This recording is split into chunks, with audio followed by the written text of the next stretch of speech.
The show arrives in Kansas City, Missouri. Sunday Night Baseball presented by Capital One. The Kansas City Royals have withstood a turbulent start to the season. At 7-16, they have now jumped back to within one game in the American League Central. The Tigers are hoping to do very similarly to Kansas City, withstanding a rocky road with all the injuries Andy Dirks listed at the top of the show. One of the great stars in the game, Bobby Witt Jr. with a big smile on his face on Mother's Day. And his Royals will face these Tigers, and the starting lineup for Detroit is brought to you by Capital One. Matt Vierling, a St. Louis native whose mom was in town the past couple of days, leads it off. Then Kevin McGonigal, the rookie sensation, and Jahmai Jones, who is in there against the left-handed starter for Kansas City, all the way down to Zach Short, who has had an adventurous week or so, being designated for assignment, then re-signed by the Tigers. They will all face 26-year-old Noah Cameron, whose mom Diane threw out the first pitch in the game to his sister Courtney. And with that as the backdrop, and Cameron dealing with some back spasms in his last prospective outing, we go inside the pitch with America's hero, Adam Ottavino, and his white picket fence. Hi, Adam, living the dream again. Hey, Jason, yes, I am. We got Noah Cameron on the mound today. When he burst on the scene last year, it was on the strength of his breaking ball, so that's what I'm looking for today, is the quality of the slider and the curveball. He's come out this year with a little bit of a lower arm slot, which has messed up the break on those pitches just a bit. They've lost some depth. Now he's had 10 days off to think about it. The Royals are aware of it. They're working on it, and hopefully he can come out and find his rhythm tonight. So real quick, before we get to first pitch, where will your eyes go on that slider, on that breaking stuff? What will you be watching in the first couple innings here? I want to see the reactions from the batters, whether they're swinging at bad pitches and taking strikes, or if they're kind of seeing the ball out of the hand and laying off those pitches down. You know, when he gets on top of his breaking stuff, meaning that hand is out in front and over the baseball, that's when it spins really true and exactly how he wants it. When he gets a little bit underneath it, it's a bit inconsistent. That's where he's been most of this year so far. He's a former 7th-round pick of these Kansas City Royals, and the defense behind him has been really good so far this year. Top 10 by any metric in Major League Baseball. One of the best arms in the league is out there and right in Jack Caglione, and you see the trophy case for Garcia and Witt on the left side of the infield, state of the art. Elias Diaz has the plate. Salvador Perez, we asked Matt Quatrero what he got Salvi for his birthday. He said a day off. I don't know if you like that. I don't know. Salvi always wants to play, but here we go. Tigers and Royals in the American League Central. Kansas City going for the sweep. First pitch is ball one. Wheels up time 6:22 Central. We are so happy to have you along once again for Sunday Night Baseball in a topsy-turvy season series between the Royals and Tigers. Detroit swept the first crack at it. Kansas City's going for that again with Cameron on the mound. Haas, for a Royals team that has pitched it better in these last couple weeks. Yeah, Noah Cameron, that's a guy where Noah, the first time through the league when teams face him, he's got some sneak to his fastball. It plays a little harder than what the velocity shows you. So first time through, Noah's had some good success off the teams. 2-1 is in for a strike. It's 2-2 on Matt Vierling, who generally is at the top of the order, Andy, when the Tigers face a left-handed starter, which they've seen a lot recently. Yeah, he's got good bat to ball skills. He also works the ball the other way. He's not afraid to let it get a little deeper, hit the ball to right field. That helps him stay on the breaking pitches. 2-2 frame attempt by Diaz, and he couldn't get the strike. So 3-2 on Vierling. You see the Mother's Day chest protector and helmet for Diaz behind the plate. It's a long first at bat for Cameron to see against Matt Vierling, and a Tigers offense that's 22nd in the league in home runs, but middle of the pack in on base percentage. They want to go deep in counts, and especially when you got a lot of guys out, you want to make that starting pitcher really work to get outs. They've done a nice job laying off pitches out of the zone. They don't chase a whole lot as a unit. 3-2 is allowed. Ball 4 called by Emil Jimenez, the Venezuelan-born umpire, and a leadoff walk for Vierling from Cameron. All right, so it's a little early to really evaluate, but Adam, what did you see from the first sequence here off the breaking stuff from Cameron? Yeah, he didn't really go to the slider or curveball. He went to the cutter there, which has not been a huge usage pitch for him lately, although it is creeping up the pecking order because those other pitches have been letting him down. Yeah, kind of slider-ish almost on that cutter, as there's ball one to a young star in the league, Kevin McGonigal, 21-year-old left-hander who got a new 8-year contract from the Tigers just a couple of weeks ago in his first year in the league. Another cutter there from Noah Cameron. I'm with Otto. Looking at Noah Cameron, breaking him down before the game. I know last year he had good success with the slider, but if you look at the numbers against his slider this year, righties and lefties are having a lot of success off of it. So I like the adjustment he's made to go to that cutter early on. 1-1. That's a called strike. There is the first slider on McGonigal, 1-2. So there's your usage for the season.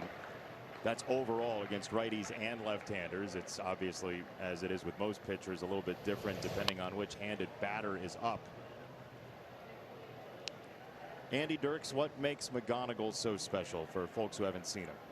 Talent, number one. Extremely talented guy. He gets the bat through the zone. I mean, his hit tool's unreal. And he's also a very gritty player. He's got that combination. Plus ability, determination. He's a Philly kid. And he kind of has that Rocky Balboa sense about him, you know. Don't mess with me. We've seen him go into second hard a few times. Seen him do that the day before he signed that extension too, which tells you a lot about the individual. He's very competitive. His goal is to win a World Series. He's very open about that. 2-2. We have two guys up here in the booth who've been to the World Series. Andy went there with the Tigers. Eric Hosmer with the Royals. Yeah. Getting a little side eye. I'm in the middle seat right now. Getting a little side eye from Andy Dirks. Some of us won one. A little too soon, Jason. Not false. I mean, you both did go to the World Series. Hosmer has a World Series ring. I have an American League Championship ring. But you also have one of those too. That I have not seen in a long time. Maybe once or twice in my whole life. That's about it. Yeah, when you were the World Series one.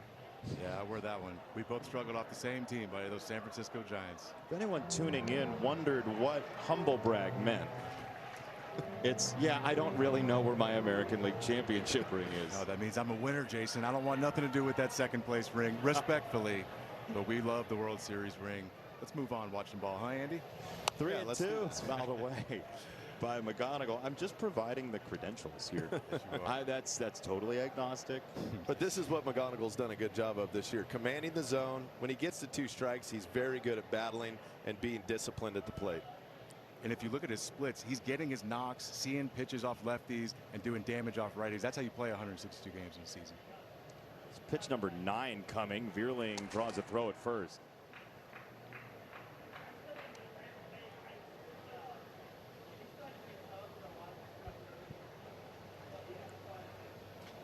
Last night and Friday night, the Royals were very efficient on the mound. Michael Walker earlier in this series was basically double parked out on the mound as McGonigal flicks this toward left field, and the onrushing Collins makes the catch. Isaac Collins puts away out number 1.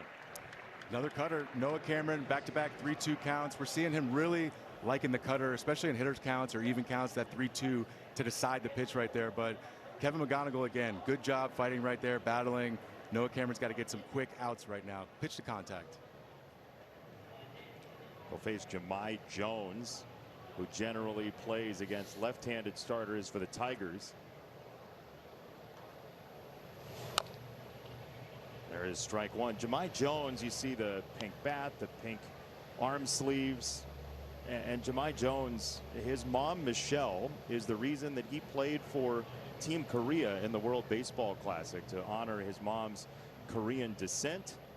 A mother who raised 6 kids after Jahmai's dad passed away. The former NFL defensive lineman Andre Jones passed away in 2011, and Jahmai has spoken about how marvelous of a woman and how much of a rock Michelle was and is in his life. He's got Vierling at first.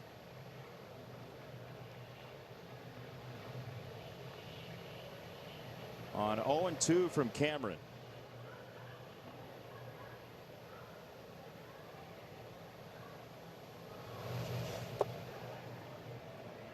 You know, we saw when the pitch timer first started that pitchers would use basically the entirety of the timer and kind of use that as a deep freeze. Haven't seen it as much this year anecdotally. Guys are running on the clock. Yeah. And so if the clock gets down to 3, 2, runners at first will just start running to second. There's the slider, and there is strike 3. Cameron punches out Jahmai Jones. And there's Mama right there. She's happy to see it. This has got to feel good for Noah Cameron. Again, he has struggled with the slider, trying to execute to the back foot of a righty. And if you think Jahmai Jones can't hit a left-handed pitcher, you should go look up the numbers. That is a quality executed back foot slider from Noah. That's got to feel real good.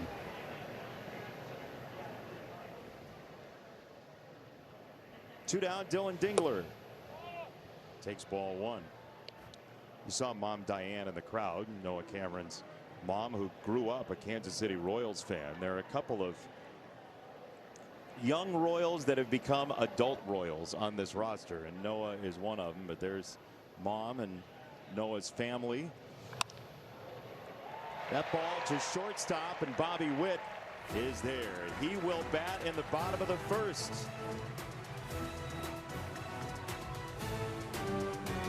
The First inning in lovely Kansas City. It's a marvelous day for Major League Baseball, and the Capital One starting lineup for Kansas City begins with a great contact hitter in Garcia at the top spot.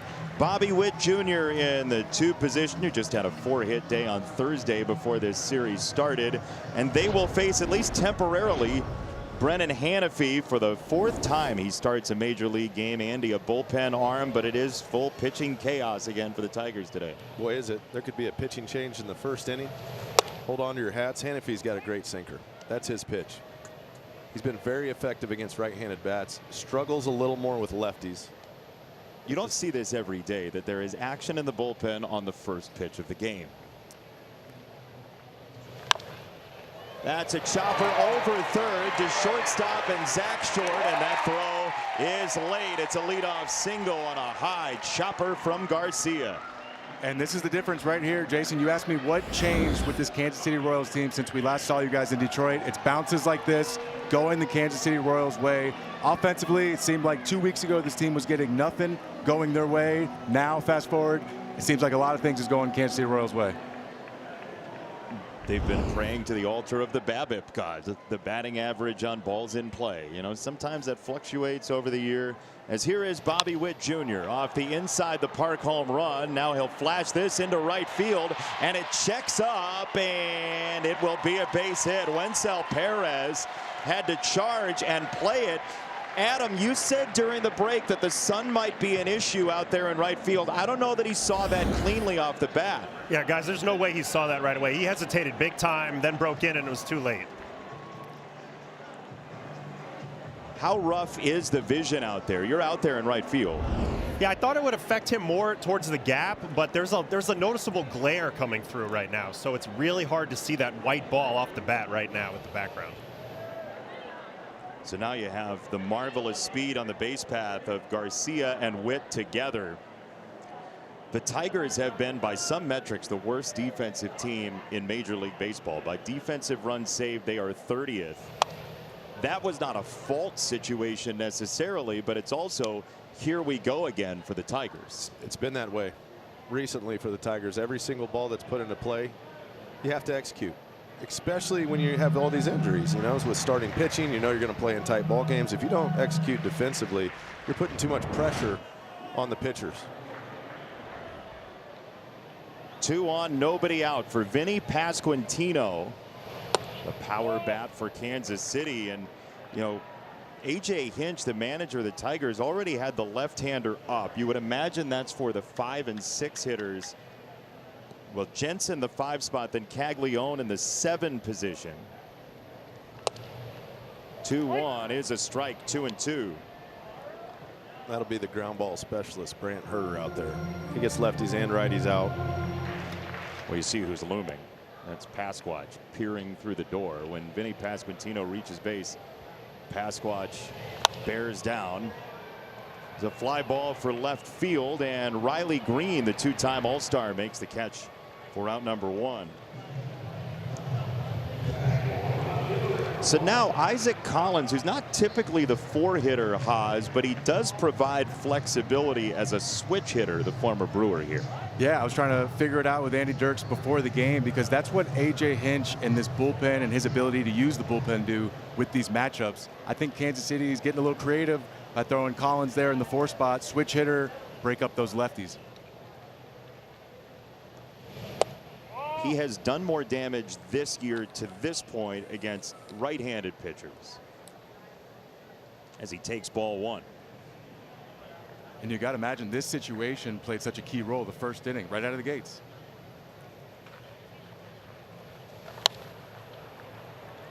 Collins flares it toward third. McGonigal into foul territory. The young third baseman reaches up and hauls it in for out number 2. Yeah, this will bring out A.J. Brendan Hanifee does his job, gets a couple pop outs, the runner in scoring position. He's going to go straight to the bullpen, get the left-on-left matchup that he wants. He does not want to let the Royals get out to an early lead. You ever watch the Royal Rumble? There's a new entrant every 3 minutes. Tigers pitching is a little bit like that.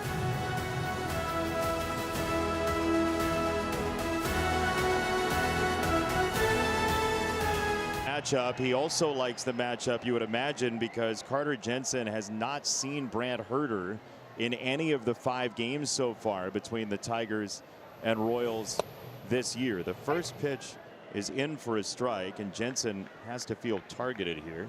Yeah, and that's where Carter's going to want the ball to start right on the middle, almost outer half, even a ball in the outer half, and then you're going to trust that's going to come right back over the middle because of that sinker. He pops it up on the infield. Herter is over. He's going to leave it to the catcher, and Dylan Dingler makes the grab. Each team strands at least 1 in the first.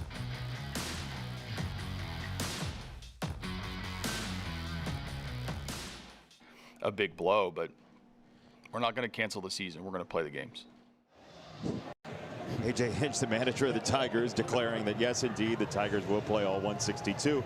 But when your injured list looks like the closing credits to an 80s sitcom, you're not in great shape in terms of bodies. Not at all. And that's where the Tigers are right now. And these are big names as well. I mean, you have Casey Mize, Tarek Skubal, Troy Melton, among others, in the starting rotation. And the Framber Valdez suspension changes today as well in the weekend series, after he was suspended 5 games for hitting Trevor Story with a pitch during the week against Boston. But that's why they're playing tag team champions of the world on the pitcher's mound, including Hanifee and Herter, to pair up for that first inning as Riley Green, the back-to-back All-Star, swings through strike 2. You guys ever seen injuries pile up like this? No. Not like this, and especially when Tarek Skubal, I mean, that is deflating as a team. When you got things going good, all of a sudden you're not playing well, and then your ace goes down. That's tough. Even A.J. Hinch is shaking his head as you're saying that. He doesn't know what we're talking about, but he was shaking his head as that ball is hit in the air to right field by Riley Green, and he's got himself another day on base. 21 straight games on base for Riley Green. Having another monster year, and left on left, he has excelled this year. His OPS is over 1,000. Last year, OPS against lefties was 620. He's made some nice adjustments. More of a 2-strike approach at times. Stays on the pitch as well. He's a stud. He's on for Wencel Perez. And there is ball 1 from Cameron.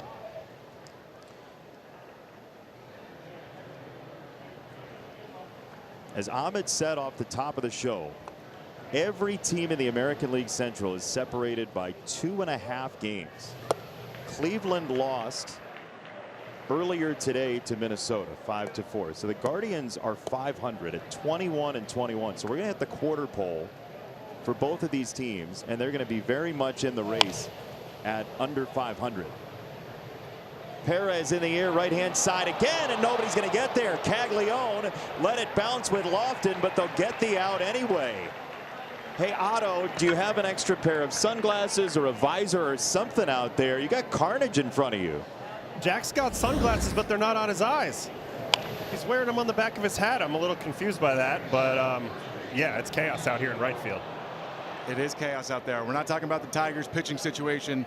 Right field, You can see on one of the shots earlier, there's a spot in the concourse right above the Tigers dugout that really the sun pokes out there, and that is playing some games right now. You can see right above the on-deck circle, there's a little spot in the first level in the concourse there. From playing first base over the years here in right field, any pop-up tweener that gets in that area is really, really tough. I will say from the base running end right there, Andy, nothing Riley Green could really do in that situation. No, that's a great point, Haas. I've been playing right field here, especially with the shadows. Like, you can't really wear sunglasses because, you know, it pops in and out, so it looks really dark. And then you go in the light, obviously. You need the flip downs, actually. So in the middle of the play, you're doing it? Yeah, you can run. That's what they're for. I remember Jeff Blauser used to wear them, and you just whoop, and flip them right down. That's for that reason. That is a great pull, by the way, Jeff Blauser. You know, Atlanta boy.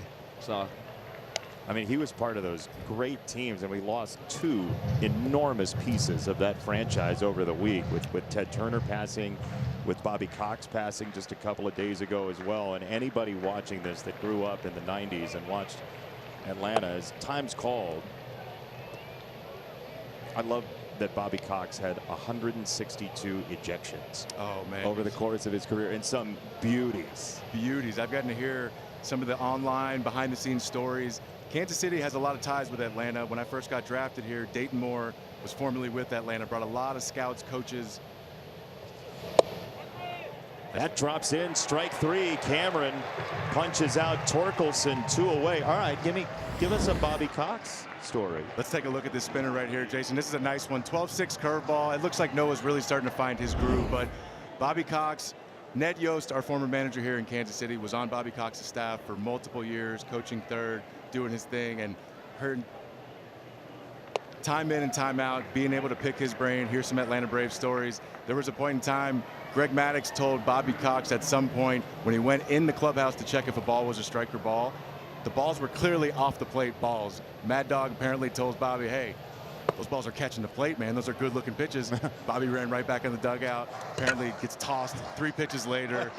Little things like that. One of the most things that I loved hearing about Bobby Cox and that pitching staff was him letting those pitchers, starting pitchers, go golf before games on days they weren't pitching, to bring that competitiveness out in Smoltz and Maddox and Glavine. I thought that was a cool behind the scenes story.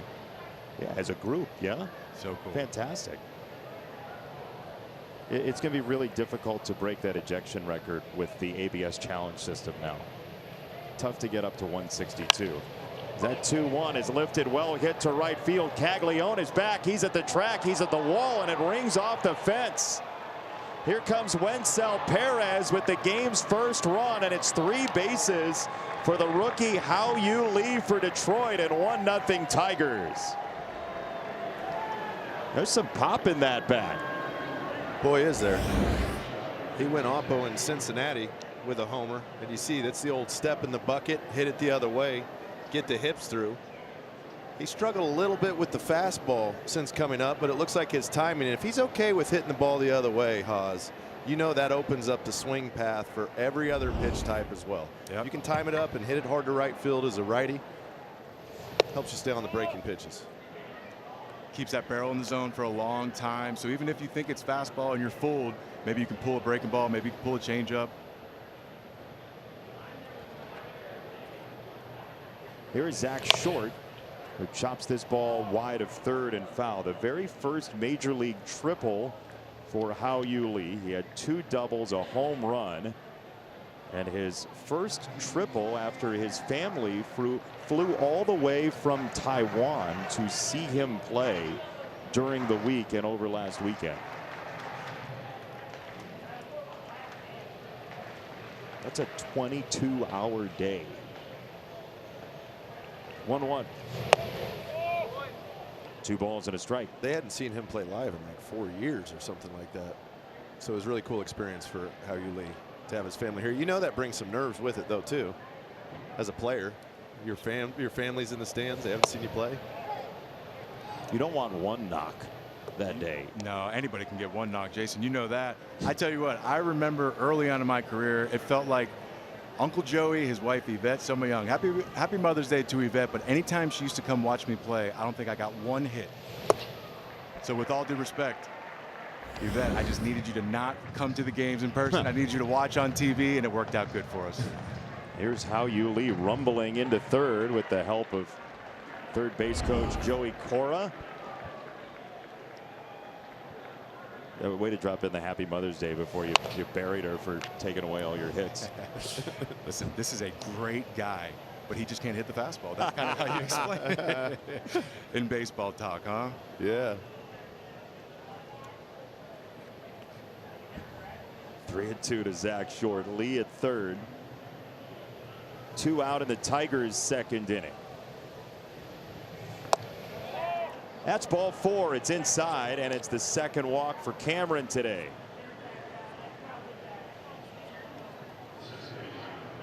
It's a pretty tall pitch count at 44 with still an out to get in the second inning. Never want to walk the 9 hole. When you got a runner in scoring position, that brings Matt Vierling up. He's got a little more experience in these situations than Zach Short does. Matt Vierling, who went to the World Series with the Phillies just a couple of years ago, takes a strike.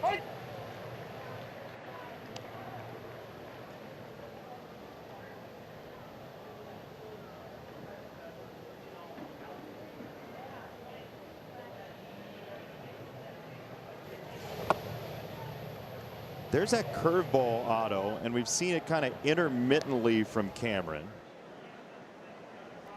Yeah, he got a freeze on Torkelson earlier with one, so that was promising, but that was a pretty comfortable take right there by Vierling.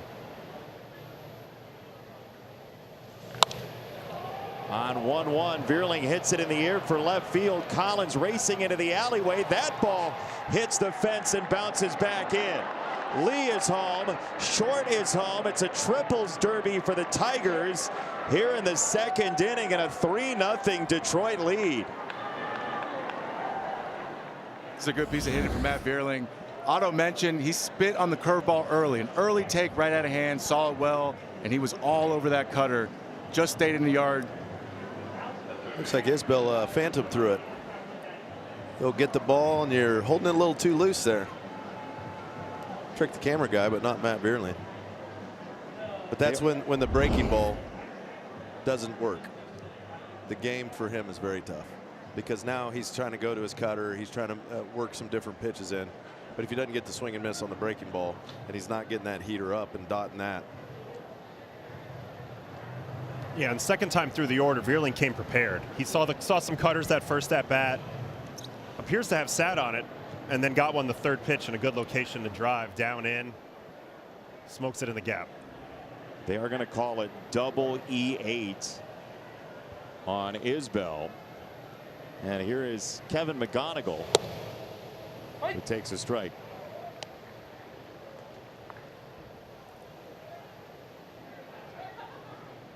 Well, you wouldn't blame Kevin McGonigal if he was rooting for Matt Vierling in that World Series a couple of years ago when he was with the Phillies. Kevin grew up a huge Chase Utley fan as we get an ABS challenge presented by T-Mobile. It's a challenge by Elias Diaz for Kansas City. And we will see along with you as that is a ball. So Kansas City loses a challenge, and the Royals, you know, I think Emil Jimenez thought his mic was on and he thought he turned it off. I think his mic is on now and he doesn't want it to be. It's what we call a hot mic, Jason. It is a hot mic situation, and Randy, our audio guy, is going to be very kind to Emil Jimenez and turn that down. That boy Randy. Yeah, we had the reverse announcement situation. 2-1 to McGonigal. There goes the bat. It's a ground ball to second base in Lofton. The Tigers get 3 runs, and we don't get a visit from Enrico Palazzo. Matt Quattrero, Noah Cameron, 3 runs in 2 innings so far. What is the work that is still in progress with trying to get that breaking ball pitch for him, the curve, the slider, back to where it was last year? Yeah, I mean, there's some grip stuff there, but more than anything, it's just staying on the attack, you know, beating guys in the zone, getting soft contact instead of getting behind and getting the pitch count up. You guys started 8-17, 11-4 since then. What would you pinpoint as the #1 reason for the turnaround for you guys since? Just things coming together a little bit more. I mean, at times we pitched well and didn't hit, and vice versa in that early part of the season, and now things have synced up a little bit more. Thanks, Matt. Thank you. Matt Quatrero, the 4th-year manager of the Kansas City Royals. He spent time as a bench coach, a third base coach, and now in the managerial seat for Kansas City as Nick Lofton stands in. And it is 1-2 for Lofton, the right-handed hitting second baseman.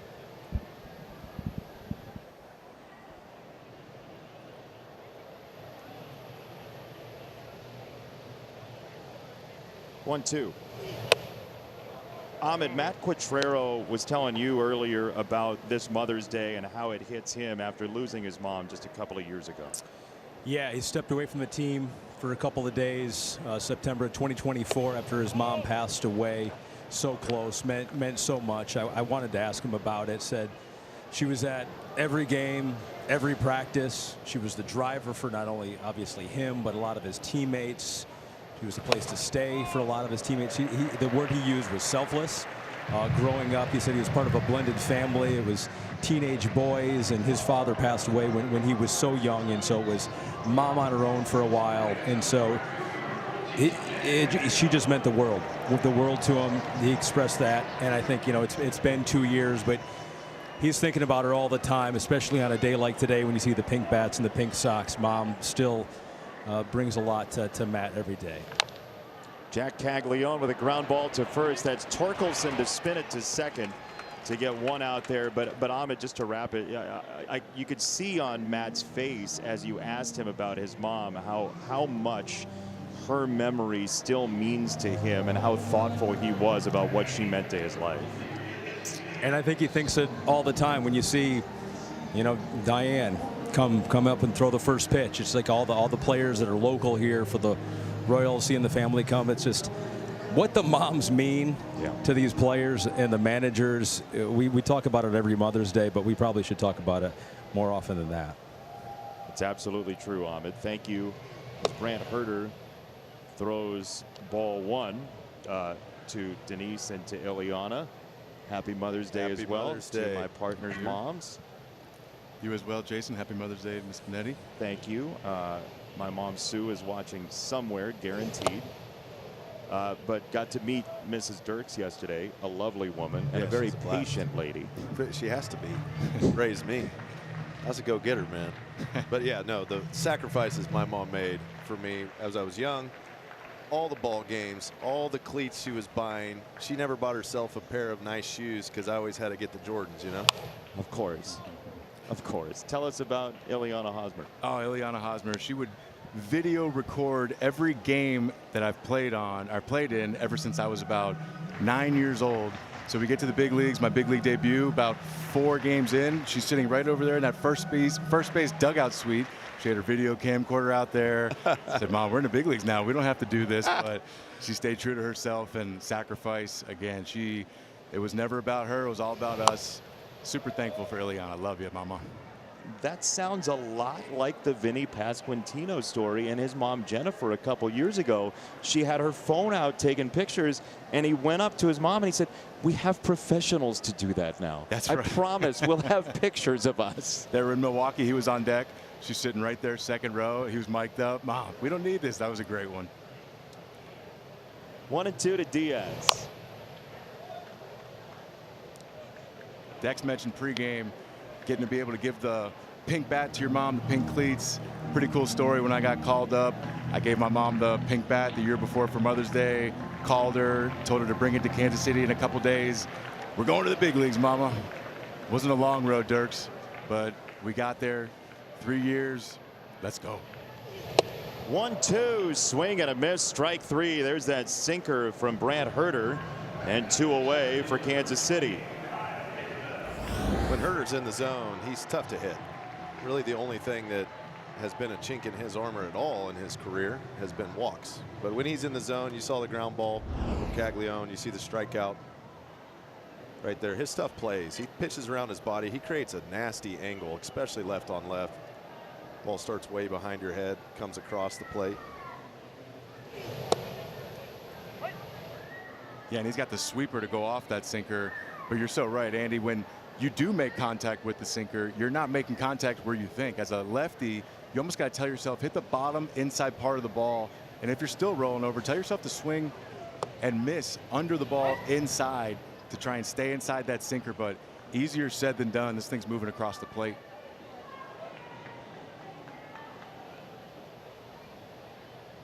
Two strikes from Herder to Kyle Isbell. Caglione at first. That's to first base, and Spencer Torkelson to retire the side. So the Tigers' pitching chaos has been Sunday Night Baseball ready the past 2 weeks.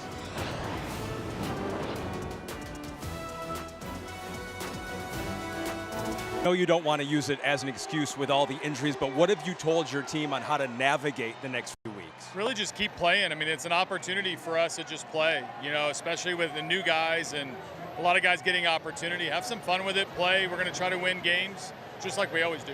I know everyone's probably got their own advice on how to snap the losing streak. I know your mom was poking around the ballpark.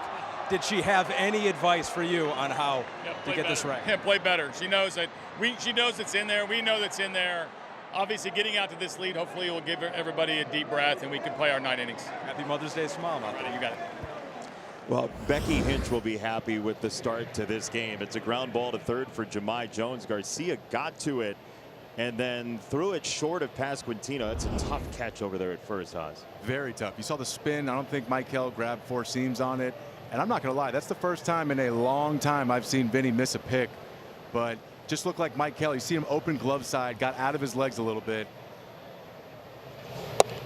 First pitch here is ball 1. FanDuel is the home of home runs this season. Live look at FanDuel's home run odds right here for tonight's game. Dylan Dingler at plus 700.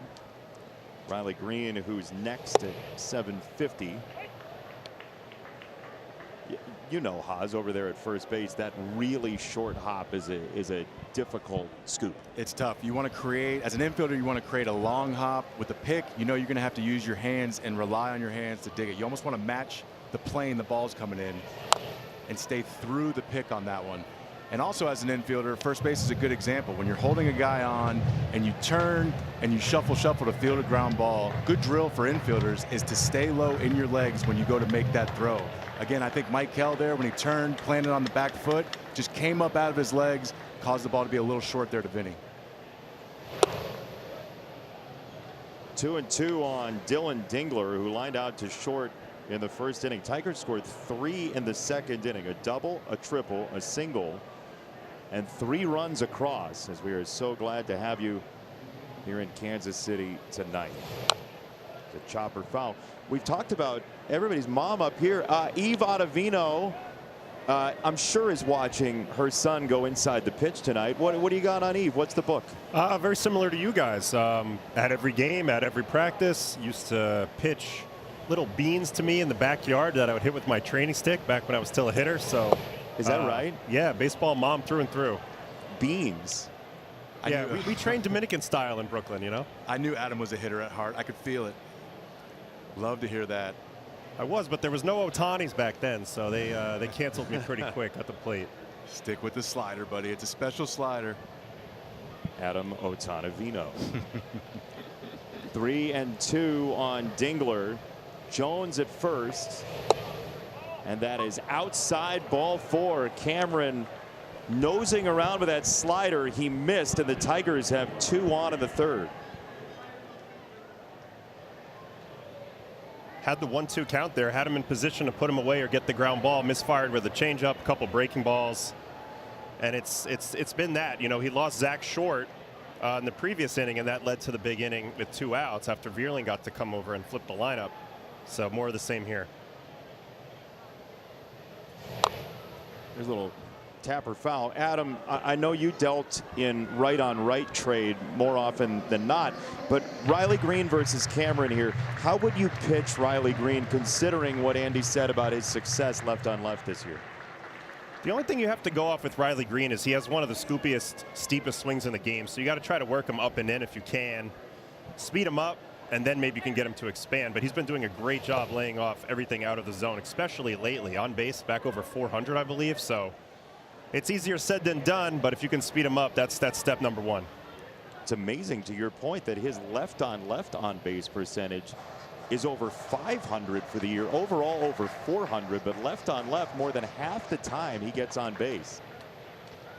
Yeah, Andy said it. He must have went back this offseason, last offseason, and made some great adjustments, because that was not the case last year, but this year he's destroying lefties. Inside out foul, 1-2. So what would you follow that curveball up with, Adam? Another curveball in the dirt. See if he'll fish for it. Got him in the advantage count. Looking for the strikeout or ground ball here, so something low for Chase. And do not miss. 1-2. He looked for it with a changeup and didn't get the swing. 2-2. I would love to hear Adam's thought on that left on left changeup right there. He's only thrown 5 all year, but he, I think, with Riley Green, can have some success left on left with that changeup. I think it just shows you where he's at right now. Struggling to get the swing and miss with the breaking balls. Tries to go off the menu there, left on left changeup. I like the idea, but a great take by Riley Green. And then a really good foul ball on the high fastball following that up, too. Yeah, and a big part of why I like the idea, if you look at Riley Green's splits this year, he's having a lot of success off the left-handed breaking ball, not so much off the high fastball. So why not try and mix a look up and go left on left changeup, see if it works.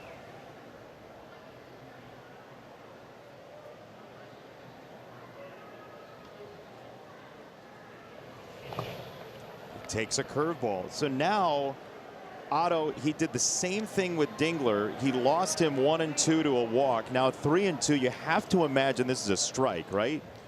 Yeah, normally you don't want to give in, but you're kind of in a spot where you have to here. You'd like to hit with an unpredictable pitch, though. Maybe another left on left changeup here. I think a challenge heater is a mistake if he goes with that.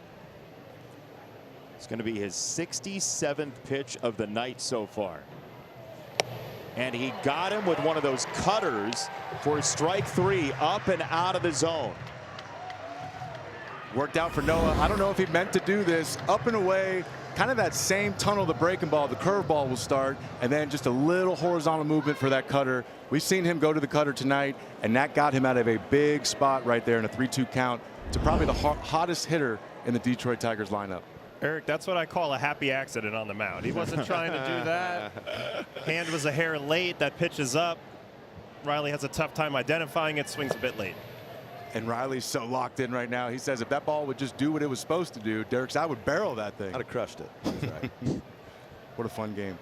Yeah, it sounds great. Baseball. For you hitters. Yeah. Time of your life, they say. Right, Dirks? Every day. How am I going to get 2 tonight? 2 on, 1 out for the Tigers, and Wencel Perez grounds it foul. Left side, 1-1.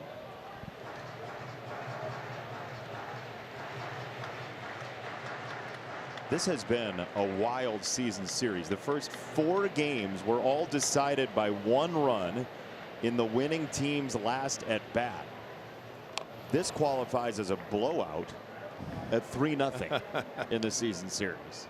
And you know that when the pitch count climbs like it is right now for Cameron, that bullpen's going to be on high alert. And they're going to have to use a lot of bullpen arms tonight if it keeps trending in this direction. The Tigers are just wearing him down. Especially with an off day tomorrow for Kansas City. It's everybody to the steering wheel. Yeah, everybody.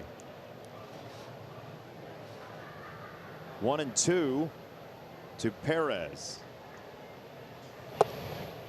There's a changeup, 2-2. When we used to face Haas's Royals teams, the goal was to keep the starter in as long as possible. We want to give him at least 6 innings and try to get like 4 runs, maybe 5 off of him.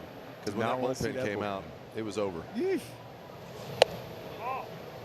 2-2 is up, 3-2. Yeah, you don't want to hear the names Wade Davis, Kelvin Herrera, Greg Holland. HDH is what they call him. 3 straight full counts. This 3-2 will continue the at bat. Without the effective breaking ball, he's pretty much pitched contact. Yeah, and again, this is the 6th full count of the night. He had him 1-2. Sometimes, like you said, Andy, you don't have to pitch for the strikeout. Pitch to contact. If you're having trouble putting the guys away, you're ahead in the count, go ahead and run something in on the hands, get you a ground ball, double play, get out of this. It's a pop-up at the outskirts of the infield. Lofton makes the catch, and we watch this.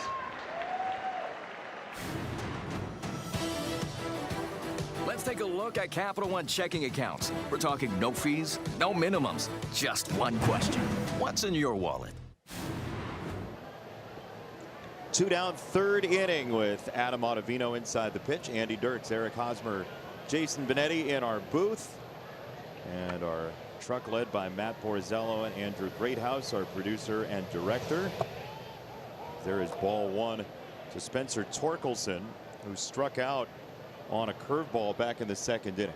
This was a dream matchup for Torkelson last year. He destroyed left-handed pitching of all varieties. It's been a little slower go for him, trying to pull the ball a little bit too much against these lefties. They're taking advantage of it. They're throwing a lot more change-ups, breaking balls away. And when they do throw a heater, if it's in or middle in, it's in off the plate. And then they'll stay away with everything else. But that's where the money is, right? In Major League Baseball is pull side power. So you don't blame somebody for chasing it. But if you're chasing pull side power, there's your pitch right there. Great point. That's the one. But I think because teams haven't approached him there, you start trying to get on the pitch away. Then you start realizing as a hitter too. Andy's beside himself right now. Pull side, get it in the air. Yeah. I mean, you know, you got to look for a pitch. I get it. Well, that's the thing. You Couple look for over a the pitch, plate. and like you said, if we're seeing fastballs off the plate, you know that's setting up the breaking ball. So why go up there looking for that fastball to get it pull side in the air? Yeah. 1-2. It's a 1 hopper on that changeup. 2-2. Noah Cameron got to be a little frustrated right there. Those are just non-competitive 1-2 pitcher ahead in the count, wipe away breaking balls. It's a good thought. Off speed, I'm sorry, change up there, but just didn't execute. He did there. A slider ends the at bat and ends the threat for Detroit. Cameron walks off another long inning on the mound.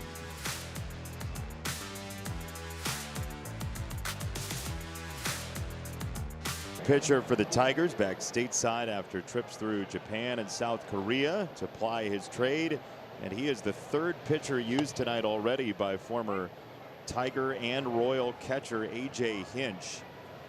And this pitching chaos that the Tigers have utilized nearly 50 times the past couple of years, both by strategy and by necessity, is greeted by that ball down the right field line from Michael Garcia. That is a double to lead off the 3rd inning for the Royals' 3rd baseman. Michael leading it off, starting the party, taking a fastball the other way, 95 miles an hour. You see it right down the middle, just kind of blocked it there to right field. The Royals last time against Drew Anderson in Detroit started the comeback off of Drew. You know, Drew came in here looking for some get back, but he's facing the top of the lineup, heart of the lineup for the Royals. We mentioned it earlier. One of the goals that teams have nowadays in Major League Baseball, and Adam, you know this very well, is to not have the same relievers see the same portion of the order. But it's difficult to do that when you're spilling out almost your entire bullpen on a night like tonight for the Tigers. Witt can really fly, and he forces lead across in front of short to try to speed everything up, and the Royals have 2 on with nobody out. And then again, Andy said it at the beginning of the game, to cover for that, you got to be in the right play, be in the right spot, make the plays. This is a ball where I think Lee, if he can look at it again, might give this to the shortstop short and let him make that play. With Lee's momentum going to 3rd base, there's just no way you're going to get Bobby Witt Jr. That's just a young rookie out there trying to do something spectacular, jumping in front of short. That was definitely Zach Short's ball. He had the angle, he had the footwork. It would have been close. Bobby Witt can run. So here's Vinny Pasquantino, who can be instant power for Kansas City. He hit his 5th homer of the year on Thursday against Cleveland.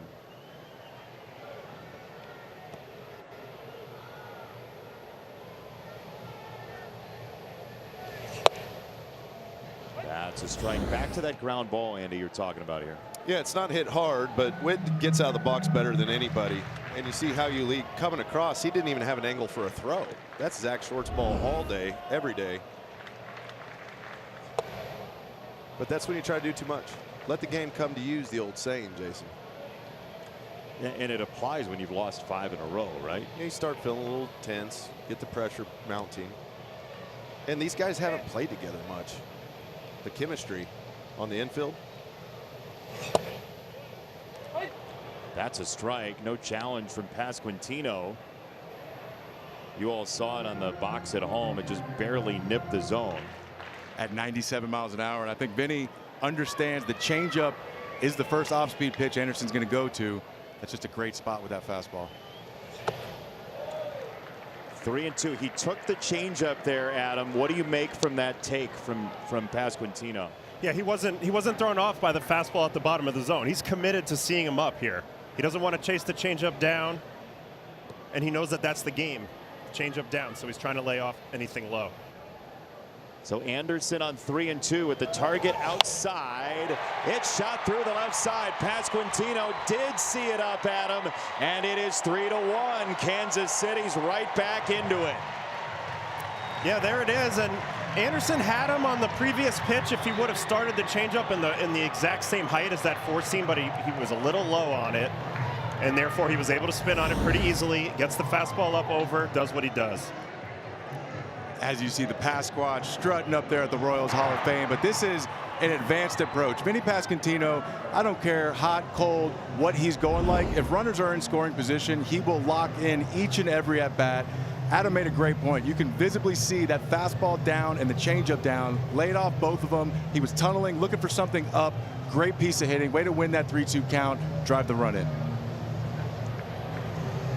So Kansas City is on the board.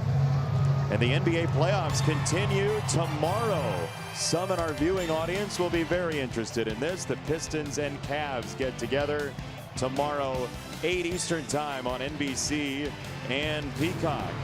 Western Conference action going on right now between the Timberwolves and the Spurs. If you'd like to do a 2-screen experience over on NBC or on another device on Peacock, that's a 2-point game at this moment.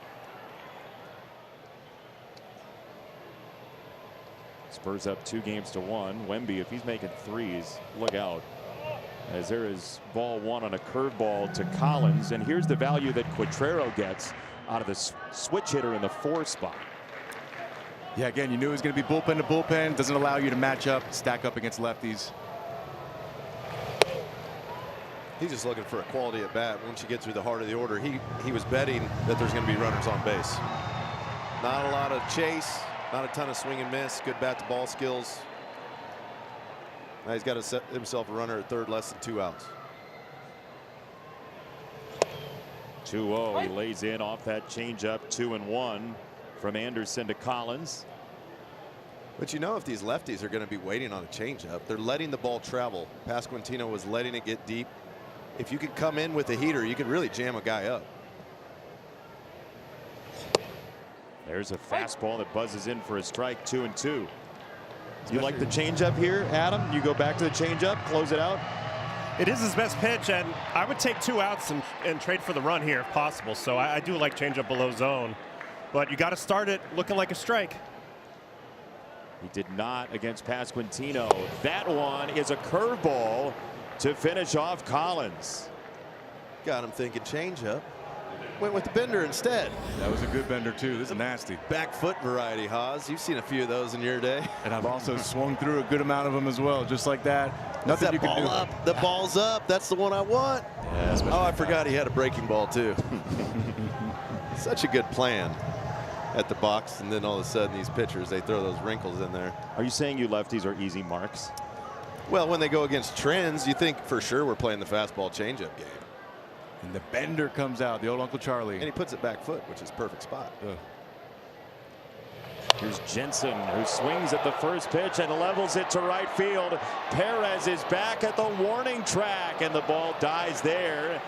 Witt Jr. tags and scores, and yet again we have a 1-run game between the Tigers and Royals here in the 3rd. Oh boy, Carter Jensen just missed this pitch right here. He hit this ball 105 miles an hour, but a little too much launch angle, something I absolutely cannot relate to, but still works out, gets the run in, sac fly. What's so funny up here, boys? Can't relate to it. Yeah, I was hitting earth a lot, Jason, but it's okay. I'm up here in between two beautiful, gorgeous men right now, talking ball, huh? Now we know you're not a truth teller. First pitch fouled away by Lofton. You don't need launch angle. Bobby Witt Jr.'s home run yesterday was -6 degrees. Yeah, but I can't run around the bases in a little above 14 seconds. I'm going to need at least 19 to 20 to get around there. We should do that with our analysts every week. Have you run the bases. I'll blow out.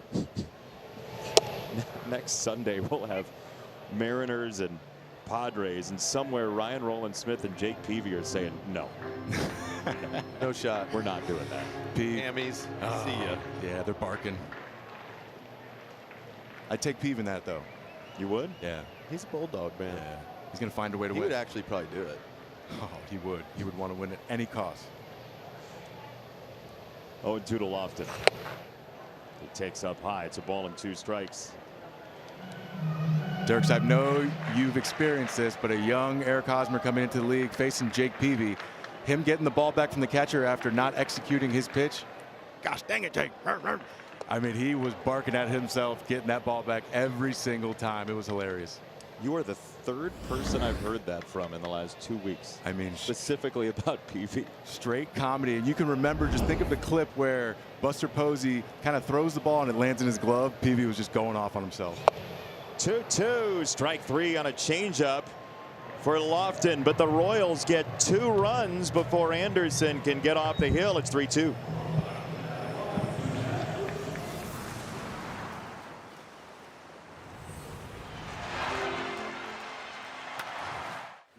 The beach. To Corona, she isn't just a place. She is an element. And with salt and spray, she shoves us relentlessly into the present. That's what's inside every bottle of Corona. So no matter where your journey takes you, with just a squeeze of lime, the beach is always closer than you think.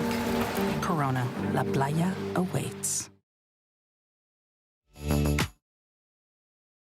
Our partners in the fight against breast cancer. Visit MLBtogether.com/Mother's Day to learn more. It's a fantastic partnership between Major League Baseball and the Susan G. Komen Foundation to help battle for a cure on Mother's Day with the pink bats and the pink shoes and the pink chest protector. It's a Mother's Day to remember for Diane Cameron, who got to throw out the first pitch, and her son is on the hill.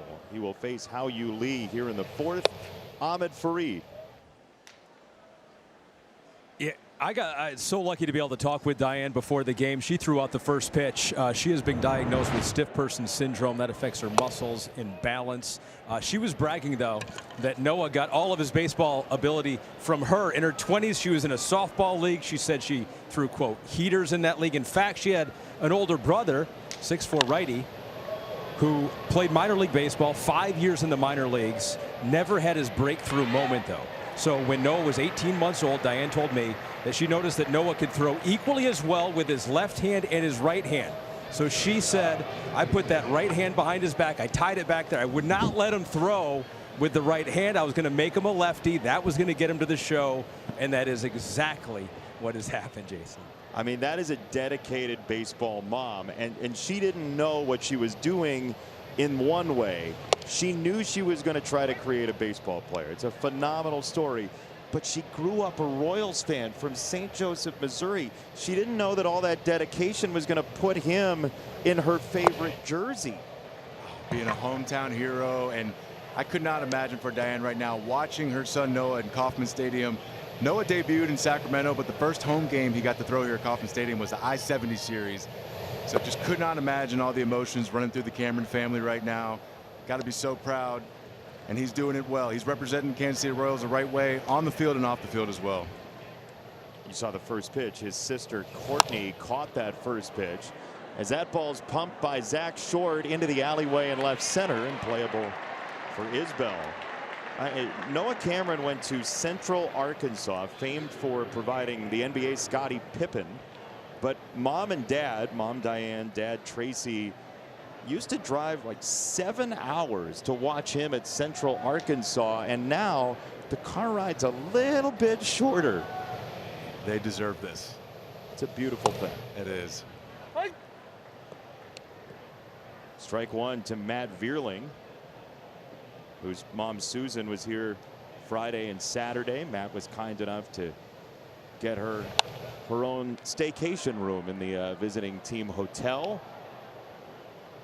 Evidently, according to our researcher Jake Gorwitz, who I don't know how he digs these things up, but Matt Vierling, his mom made these amazing Rice Krispie treats.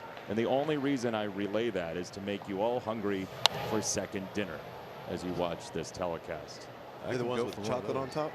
Peanut butter in there? That sounds good. I'll take about 3 of each right now.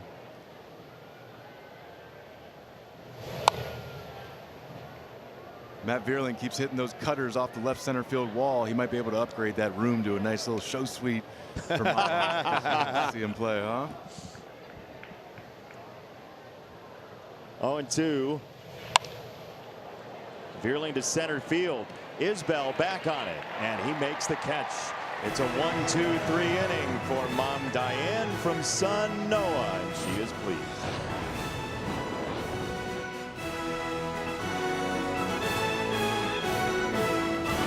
Next, you to America's pastime. Jack Caglione, then Elias Diaz, and then Kyle Isbell to bat in the fourth for Kansas City. 3-2 Tigers. We mentioned the NBA's on over on NBC proper. You can also watch that on Peacock, as there's a line drive to left, and that's going to sprint all the way up the alley. That is a top spin superhero from Caglione. It goes rolling downhill for a leadoff double in the fourth. Wow, if you're into exit velocity, 112 off the bat, 111.9. We round up here. Beautiful line drive to the opposite field, and watch this ball just take off. Riley Green, nothing you can do about that one, cutting it off. Leadoff double from Jack Caglione. Beautiful piece of hitting. That's just hit different. Riley thought he had an angle on it. The ball burned him. 112, man. Oof. Ottavino, I know you're a spin guy off the bat. How about that ball run into the wall? That's why you hit it 112, boys. You burn everybody in the outfield. That was incredible. Opposite field line drive. You kidding me with that? Wow. And if you're wondering, like, okay, so why do you care about exit velocity and all that stuff? First of all, just visually, that's why. Second of all, the league average on balls hit 112 this year is 776. If you hit it that hard, it's a base hit more than 3/4 of the time. That's going to play. You know, that's why teams chase that type of power and exit velocity off the bat. And you see Caglione in our StatCast 3D powered by Google Cloud, his average exit velocity of 4 miles an hour, Haas, this year. Yeah, and again, you see the metrics, you see the tools, it's all in there. How do we make that as consistent as possible? Year 2 for Jack Caglione, the approach has looked really, really good, advanced, mature, and we're starting to see results. Diaz behind, a fastball at 97 from Anderson, and one away. Slowed him down with a breaking ball earlier in the count. Got him thinking something soft and buzzed him on the inside corner. A little late to the party. That was an anger fastball right there, guys. You never pitched angry, did you? Yeah, I did, actually. Only when I had to go there, but it's a tool. It's a tool in your tool chest, no doubt. Get angry, throw harder. How'd you get yourself angry? I would just make a decision. Like, I'm angry. Find a reason. Find a reason. I remember just deciding that I was mad at Shohei one time on his birthday because they were celebrating his birthday. They were singing it, and I was in the middle of a tough spot in the 9th inning, and I decided, you know what? I don't like him anymore for his birthday. So, you know. No respect. Wait, the fans were singing happy birthday? Yeah, they were. Yeah, serenading him on the way up to the plate. Are you the first person who's gotten mad at the happy birthday song? It was because I was pitching so bad that I needed to find a reason. That's all it was. Oh, that's great. Here's a strike to Isbell. It is Salvador Perez's birthday. He turns 36 today. So happy birthday to Salvi. who on the day he was born, the Royals came back to win a game. This day in 1990, Bob Boone, their catcher then, started a rally to come back and win, and it's just kismet.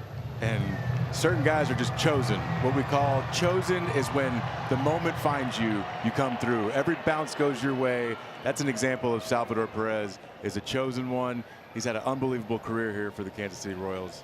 Aging like a fine wine. Isbell takes. I would say we should sing happy birthday to him, but I'm afraid Ottavino would charge the booth. Yeah, we're not going to do that. Anderson might have just heard that as well. That was 99. The 97 ball was the angry heater. What's 99? Changeup following that at 92. I mean, you see what he's done. He's never going to pay for a meal again in Kansas City, ever. Oh, man. And Kansas City, when you just think of their superstars, I mean, Bobby Witt Jr., Salvador Perez, Patrick Mahomes, Travis Kelce. I mean, you are talking about top-tier people on and off the field. That is strike 3. Dingler holds on to the Isbell foul tip, and 2 away. Tigers are like an angry Drew Anderson. Gripping 98-mile-an-hour heaters and nasty breaking balls. I think he's sick of contact guys. Every time they hit the ball, something bad's happening to him. So he said, you know what, I'll just take care of it. I'll strike everybody out. So here's Garcia, Otto, who swings early. How do you throw him first pitch? Yeah, for Chase. Oh, man. Oh, boy. It's right in the zone. It's exactly what you're talking about. It's a breaking ball up. It's a line drive to center, and it ties the ball game. It gets him second base. He's so aggressive. A strike ends up a run, and we're even at 3. Aggressive on all the right angles here at the plate and on the bases as well. He took full advantage of this first pitch breaking ball. Anderson trying to dump it in there. Jack Caglione, 2 outs. We are off on contact, but look at Maikel Garcia. This is a do-or-die play. We know the center fielder Bierling is throwing it home, not worried about the cutoff man. Maikel Garcia, make him cut the ball off and get you out at second. We'll register that run either way. Otto, that's your point, right? That's not the type of curveball you want to throw to him. No, and listen, first pitch strikes are king in baseball, but that's the exception right there. You have an open base, runner in scoring position, hot hitter at the plate who's aggressive. You have to throw something borderline to completely out of the zone there and make sure you don't get ambushed on the first pitch, which is exactly what Maikel did right there. And so he and Bobby Witt Jr. are a combined 5 for 5 in this game. But Garcia has done it against 3 different pitchers. 2 pitchers. Anderson came in. It was his first at bat, but 2 different guys, Hannafy and Anderson, and 3 for 3 in the game. As it's 1-1 on Bobby Witt Jr., who takes upstairs 2-1. Yeah, and typically when you're swinging this hot, when you're going like Maikel Garcia, and you're the type of hitter Maikel Garcia is, that situation with the base open might be a little more passive. Not sure if he's going to throw you a strike, but when you're hitting in front of Bobby Witt Jr., allows you to be aggressive and stay in that swing mode. Fastball up 2-2.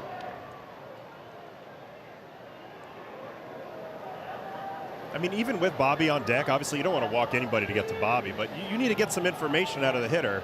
You get no information if you dump the first pitch in there and it gets hit. So you're looking for something, a take, a half trigger, a foul ball. You need something to get into the at-bat, and then you can go from there. 2-2. When you say half trigger, you just mean some flinch, something by the batter? Yeah, I just need some cue from the batter, some sort of reaction that lets me know maybe what he's looking for, what timing he's on, how aggressive he wants to be, and then I can make a more intelligent decision on the next pitch. Garcia at second. 3-2 on Bobby Witt Jr. Off the changeup, it's a fly ball to left field. It's Riley Green making the catch, but we have a whole new ball game. Tied at 3 after 4.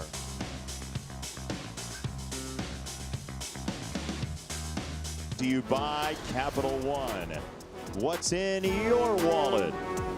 Some of the notable overlaps between the Tigers and Royals. Omar Infante, Johnny Damon, the manager of the Tigers right now, AJ Hinch. I know you guys played in and around some of those names there. Omar Infante, he would destroy the Kansas City Royals. So much so that we signed him to a 3-4-year deal. Yeah, he could play, man. Wow, he can play. How about A.J. Hinch today? Great comparison shopping with the NFL schedule release coming up next Thursday. A.J. Hinch called the AL Central the NFC South. Spot on. It's perfect. That was a perfect drop on A.J. A.J. Hinch, I tell you what, when we played Houston in the 2015 playoffs, oh boy. Kevin McGonigal gives it a ride down the right field line toward the corner. It goes at the pole, and McGonigal just barely missed. Just missed it, kept hooking. And it just hooked foul right before that foul pole. But A.J. Hinch, I'll never forget, it was after, let's take a look. Yeah, just foul. Oh, it's a no catch. Still got the souvenir. And the sunglasses. Make sure those hit the ground, you clean them up. No injuries, we're good. But A.J. Hinch, after game 4, just got done with his media session. Me and him crossed paths, and he was so calm after one of the craziest playoff games. McGonigal into center field, a base hit to lead off the 5th for the Tigers. I think they're going to go to John Schreiber here. McGonigal can hit, my goodness. You didn't even finish the word Schreiber, and Potrero was out of the dugout. Yeah, he won the left-handed at bat. But just real quick, AJ could not have been more calm, cool, collective. What Detroit's going through right now, a rough skid, however many games they've lost in a row, he's the perfect guy to have late in this team. His team in a tie with Kansas City to the bullpen.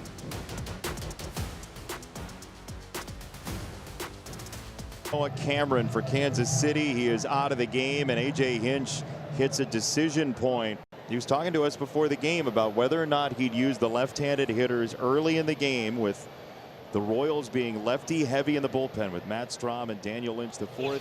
He goes with Colt Keith against John Schreiber, the right-hander, who generally gets righties out much more than lefties. Okay, they want the ground ball too. Get the leadoff guy on. AJ's rolling the dice here to try to score runs right now, knowing that Colt Keith may have to face a lefty later.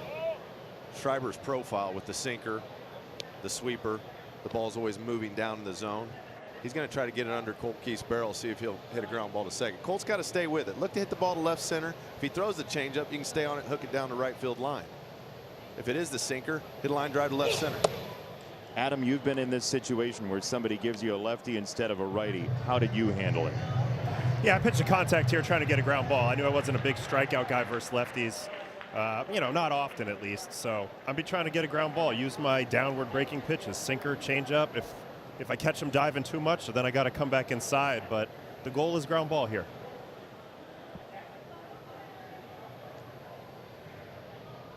Two and one to Keith. McGonigal at first. And he was looking down with the sinker. It's 3 balls and a strike.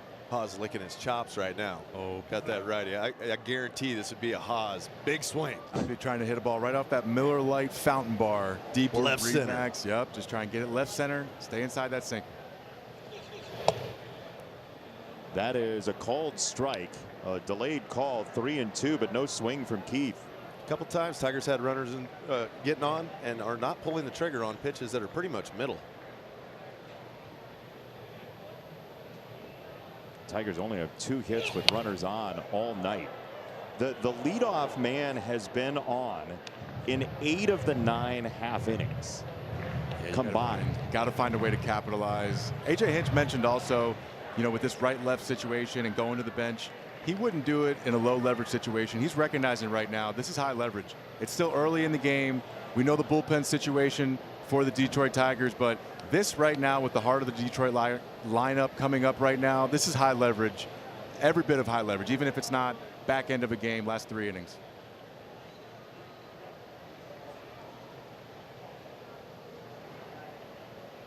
Three and 2 for Keith. McGonigal at first. Fouled away left side by Keith from Schreiber. So Adam, as you watch the swings from Keith, where's your mind as a right-handed pitcher here? I really like the last 2 fastballs he tried because he is a little late. You can tell that he's glued in on something with downward shape, sinker or changeup, but he's not getting it by him at the same time. So back to it. On 3 and 2, Keith to left field. That's Isaac Collins territory.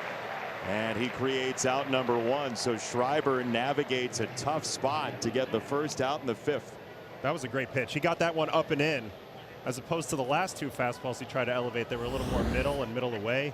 This one came in, so he couldn't get the hands extended. Ends up being a lazy fly out. Really good pitch there. It's a late movement too. Yeah, great quality pitch. That'd be a good pitch to run inside here to Dingler. With Riley Green on deck, you really want that ground ball double play. We mentioned before, Riley Green this year doing really, really well off lefties, but over the course of his career, he destroys right-handed pitching. So that's a situation here where you do not want to see that matchup. Dingler hits the ball on the ground 40% of the time, as it's 2-0. So it's not a huge ground ball rate, but it's certainly enough. Yeah, and that sinker in, that's the pitch you're going to get Dingler on the ground with. Typically breaking balls or more fly ball pitches, but that hard sinker in, that's what he's trying to execute. Take on a breaking ball that backed up on him. 2-1. Hitting's fun. You getting a hitter's count. All right, let's get it going for the heater. Boom, 82-mile-an-hour sweeper.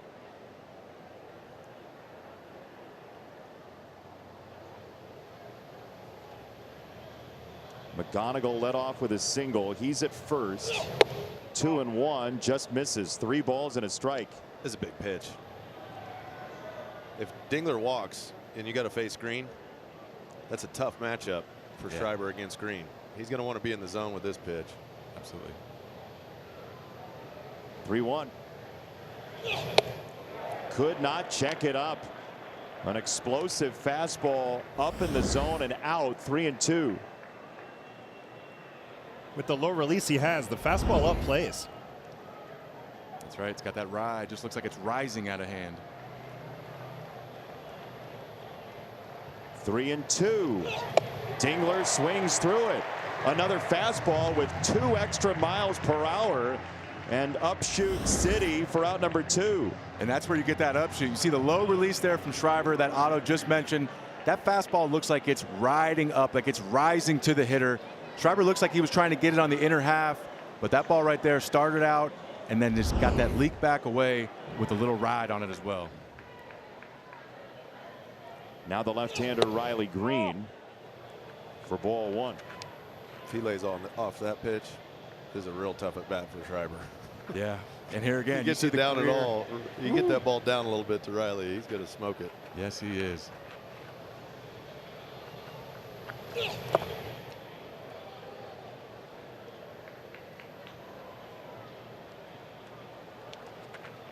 But that's why that does play to lefties, because it's very rare you see a guy throw from that arm angle that can throw a 4-seam up. Yep. Effectively. Exactly. And then again, Schreiber has that sinker, so the 4-seam's got a natural run similar to his sinker. So not only does it have upshoot, but it's also running across the plate as well.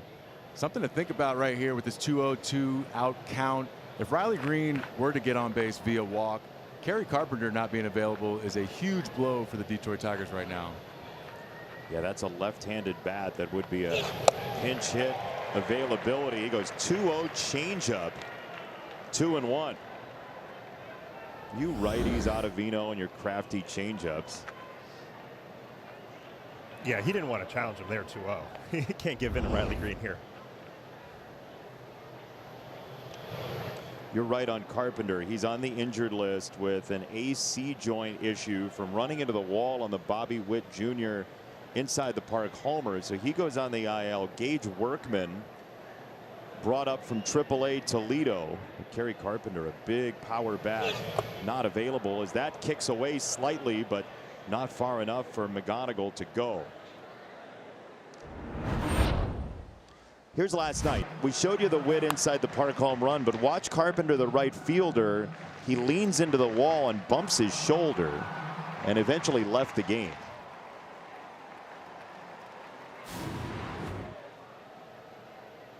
And A.J. Hinch just waiting to wake up every morning to another player that's not on his active roster.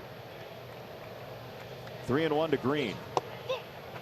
Well, I think John Schreiber is a big fan of the implement they use to play hockey. Not a fan of the hot mic, if I'm hearing properly. That's the play, trying to pitch around Riley, seeing if they can get something to nibble on the edges. because they know that he can change a scoreboard with a swing. Yeah. They're going to take their odds with Winsell Perez. And again, even if Carpenter was active and not playing, but only known amongst Detroit, that affects the decision right here as well. You maybe you don't go to the righty in this situation because you know Carpenter is on the bench at some point in time, but we don't know he's hurt. Kerry Carpenter is big value, even if he's not playing, because he can really force the hand for the opposing manager and how they work that bullpen. Yeah, you could use Lynch or Strom in this situation, or somebody else from the right-hand side. As the 0-1 is tipped right back to the mound. Schreiber handles it and zings it onto first. Angry hitters, they play. Inning over.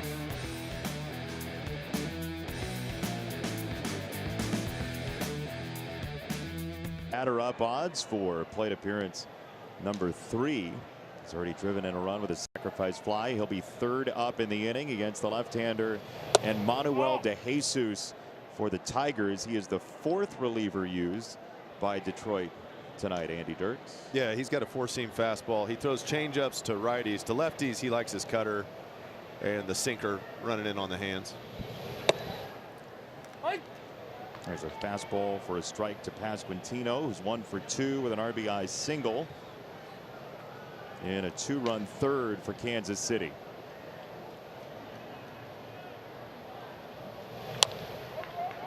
Ground ball first base. Spencer Torkelson for out number 1. Members get even more during the Xfinity Members Celebration. Get exclusive experiences only with Xfinity through today on the Xfinity app. That is really bouncy music. I feel like we hired a jazz combo. You like the brass horns? Yeah. Who wouldn't? A little trombone, a little trumpet.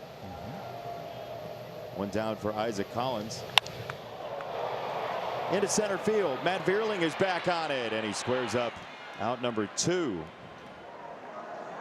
Carter Jensen coming to the plate. He is DHing tonight. The Royals carrying 3 catchers, though. It kind of is the year of the catcher in Major League Baseball, and you wouldn't expect it considering the games played is kind of down over the last decade or so. These are all the catchers leading their teams in home runs, 2 of them in this game. The most teams to have their catcher lead in home runs was back in 1883 when Buck Ewing had 10 of them. Charlie Bennett of the Detroit Wolverines was so good that they named a park after him. So Bennett Park in Detroit was named after Charlie Bennett. That was the precursor to what became Tiger Stadium, the home of the Tigers until the 90s. As there's an ABS challenge. Perfect timing by Dylan Dingler as we try to educate you on the best mustaches of 1883. It's an ABS challenge presented by T-Mobile, and it is a strike. So it is the year of the catcher.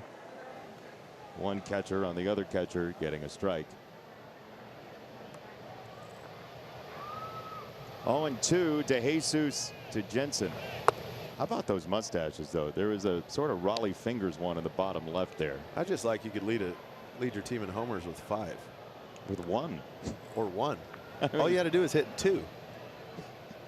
Guys, I'm in first. The ground ball to second base. Hao Yu Lee in an 8-pitch inning. We go to the 6th, tied at 3.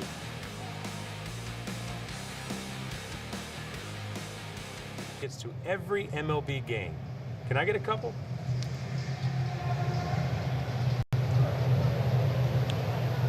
Just scan the QR code right there for our friends at Capital One and our friend Derek Jeter as we have reached the 6th inning here in Kansas City.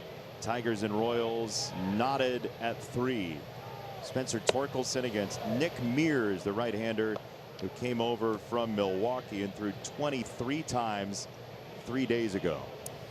Yeah, we had to give up Angel Zerpa to get him, Nick Mears, and Isaac Collins, but Nick Mears has had a great start with the Kansas City Royals coming out of the bullpen. That's the slider right there. You see, throws it anywhere from 84 to 85 miles an hour, and he's got a heavy fastball to go with it. Gets up to 95 miles an hour, but has that carry at the top of the zone, especially with a little bit of run towards third base. Line drive left field. That's a base hit for Spencer Torkelson. And now it looks like Zach McKinstry is going to bat for Hao-Yu Lee, who tripled in a run earlier. So A.J. Hinch will use the left-hander, the All-Star last year, McKinstry, in the 8th spot. McKinstry's just coming back off a quick stint on the IL, trying to get his footing under. The at-bats have improved a little bit the last day and a half. But against a guy like this, you got to hit the four-seam fastball. He'll throw a changeup to the lefty and that slider. Normally, the slider and the changeup, though, are balls. Once he gets ahead in the count, he's going to try to expand down.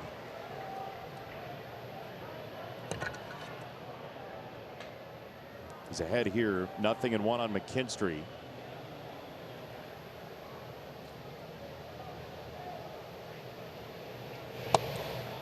What? 0-2.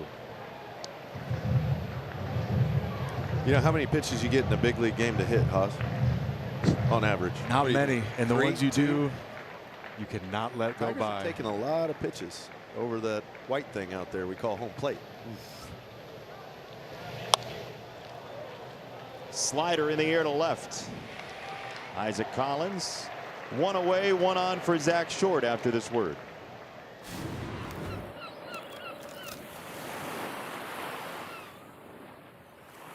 Taking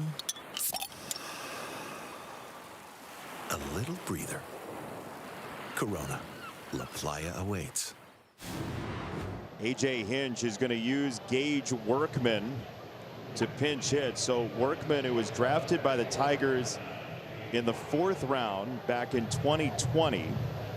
He was a Rule 5 draft pick in the offseason before last year. He played with both the Cubs and the White Sox last season in a total of 12 games. He just showed up here after some monster numbers with AAA Toledo, and he will bat for Zach Short. So now the Tigers have 1 man left on the bench, and it's the backup catcher Rogers.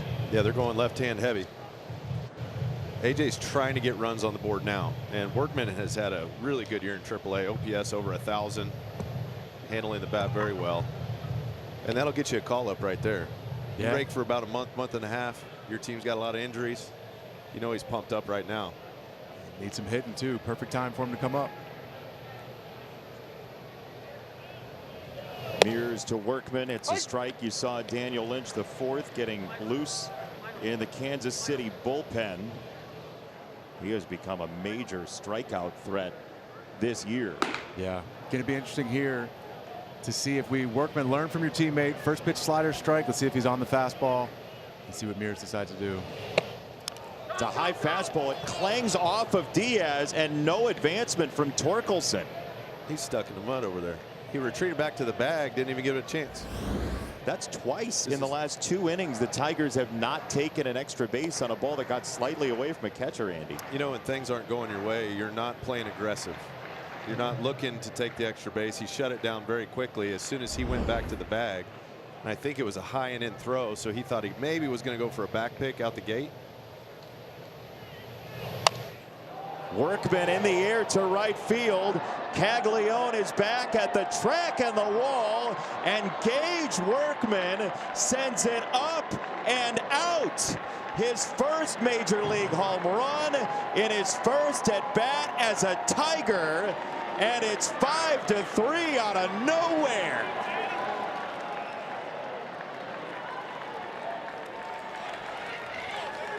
He was ready for the moment. Breaking in AAA. Getting a shot right now to turn a game for his team. Welcome to the Old English D, Gage Workman. Mears can't believe what just happened. Back-to-back exact same sequence. Slider, fastball, slider. Good job by Workman. Jump all over that. Yep, you can learn so much just by watching your teammates. Zach McKinstry, lefty, the at-bat before, same exact sequence like Adam mentioned. And Jason, you mentioned before the game, AL Central being the land of opportunity. You talk about land of opportunity for the Tigers right now. That swing from Workman, they need offense. That swing plays. They can find a spot in that lineup. A.J. Hinch will for sure find a spot in that lineup for Workman. He keeps swinging a bat like that.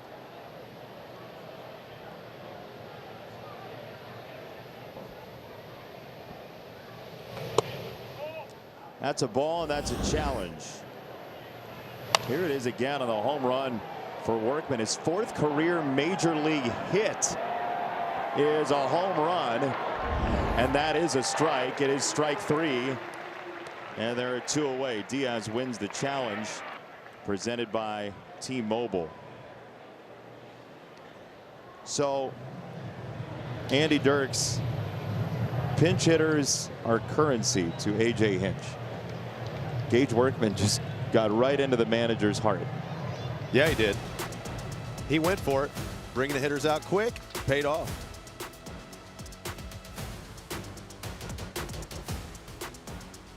Affiliate of hats and hoodies. We've got the season covered. Scan that QR code or visit MLBshop.com, the official source for your favorite team gear. If you ordered a couple of days ago, you might have had Tigers gear before Gage Workman, who was in AAA with Toledo as of yesterday. But he's called up today with an injury to Kerry Carpenter, and Workman homers to give the Tigers the lead 5-3 in the 6th inning against Kansas City. He was a 4th-round pick in 2020 out of Arizona State. Gage Workman, the same year Spencer Torkelson went 1-1 to Detroit. And Lynch ends up being the pitcher to call on 2 batters later. Sinker slider. Good sinker too. But that's the 3-batter minimum rule coming into play as well. Mears had to face the left-hander Workman, so A.J. Hinch, wanting that matchup, uses the lefty when he knows he's got Mears boxed in. But Matt Quatrero, that's not a bad gamble. It's the 9-hitter you're finessing a right-hander with. Yeah, and a guy that's not proven. And Gage Workman, like, you don't know what you're going to get out of a guy when he's only got a handful of bats in the big leagues and then comes up. Got a homer is what they got, though. Yeah.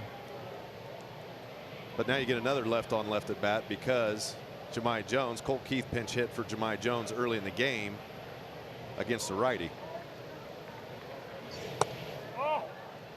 Boy, what a chess match between these 2 managers who know each other so very well. I mean, they've managed against each other now for nearly a half-decade in Kansas City and Detroit. 1-0. And Keith got jammed again. Popped up. Pasquantino says, don't worry about it. And he goes whizzing by the face of Lynch. And they share a smile. Gage Workman's 1st career home run in the big leagues gives the Tigers a lead.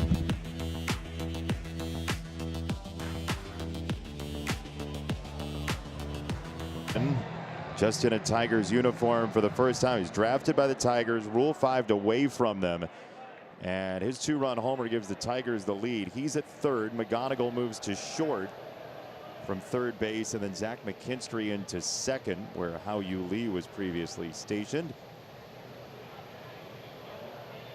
McKinstry's like, what are we doing? What do we got? Let's play ball. That's the perfect look of a baseball player whose team just took the lead. Yeah, I mean, if I had money, it's pitch calm.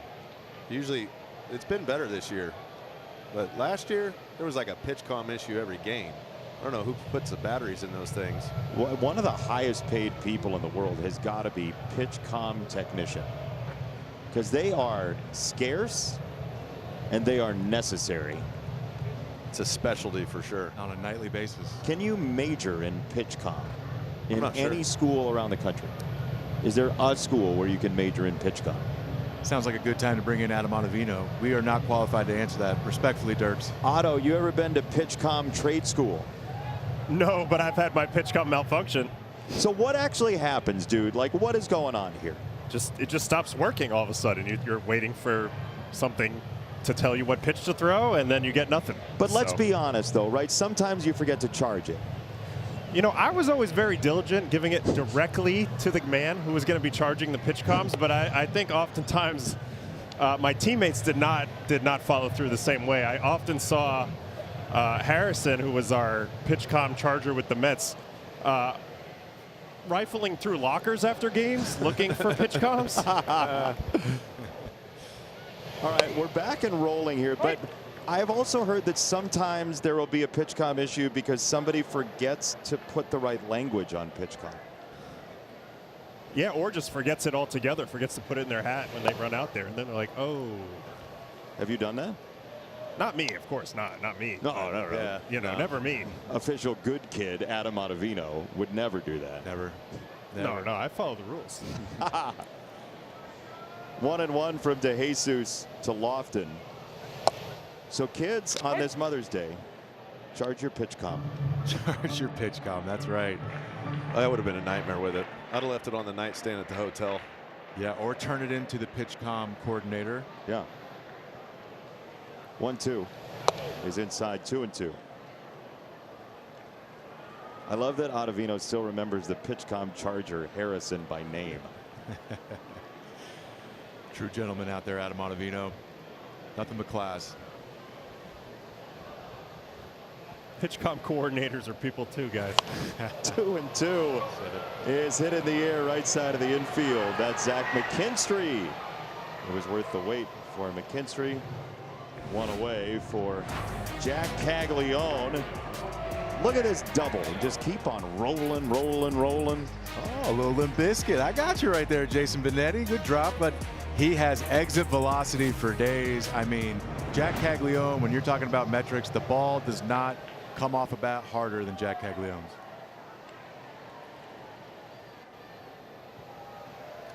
See that hard hit rate climbing as he swats this ball to right of center. And Matt Vierling is underneath for out number 2. So this Royals team, which has been rather aggressive in the series, they go 8 pitches in the 5th inning and 2 fairly quick outs here in the 6th. Yeah, and at this point in time with the bullpen game, you know you don't have to be patient. You're not trying to work up any type of pitch count. You're going to face a guy probably one time, and then you're facing somebody different. So don't let those strikes go by.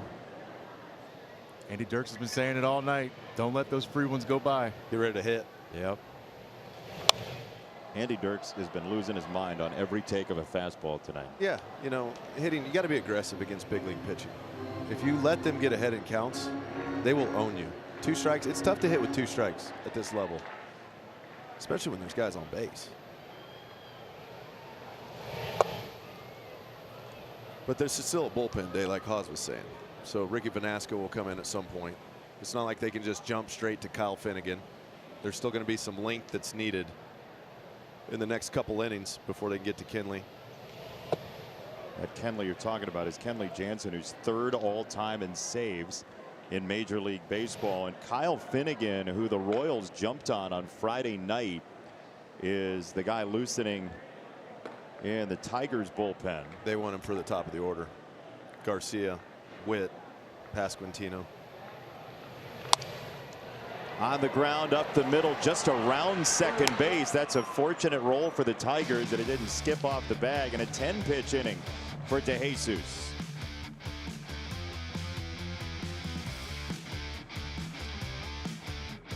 On PlayStation 5, Xbox Series XS, and Nintendo Switch, rated E for everyone. 5-3 Detroit with the lead as Daniel Lynch the 4th throws ball 1 to Dylan Dingler here in the 7th inning. Tigers have taken the lead on a 2-run home run from Gage Workman in his first at bat as a Detroit Tiger.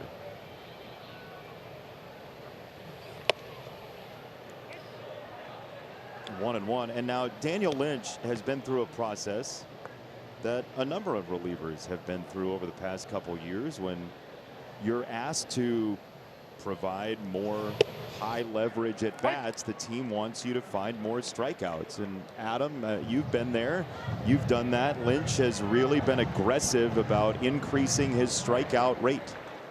You got to punch tickets out there. It's the only safe thing to do. Any ball in play, who knows? You sound like you're scarred from balls in play. No, it's just, you know, you got to really tiptoe around it when you can't get the whiff and you can't get those strikeouts. So make no bones about it. I wanted to strike out everybody. Daniel Lynch even described it as a change in the way he saw himself. Like he was a pitch to contact guy. Now he's a strikeout guy. Yeah, he moved out to the bullpen. When you move to the bullpen, you don't have pitchers to waste. You got to get in there and attack. Starting pitchers, sometimes you feel like they get in their heads sometimes. You're going to face guys 3-4 times. Maybe a guy comes up with nobody on. I can save some pitches, my out pitch for that high leverage situation. But when Daniel Lynch went to the bullpen, he just attacked and said, I might get 3 hitters this inning. I'm going to give you everything I got right here, right now. And it's really worked out for him.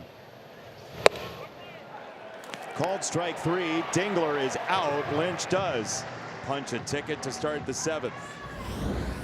Yeah, check this 4-seam fastball out with a little bit of leak back. Run towards the arm side. Just froze Dingler right there at the plate. That's a quality fastball with some run back towards the plate. Daniel Lynch continues to come in, attack that zone, and look really, really good this season.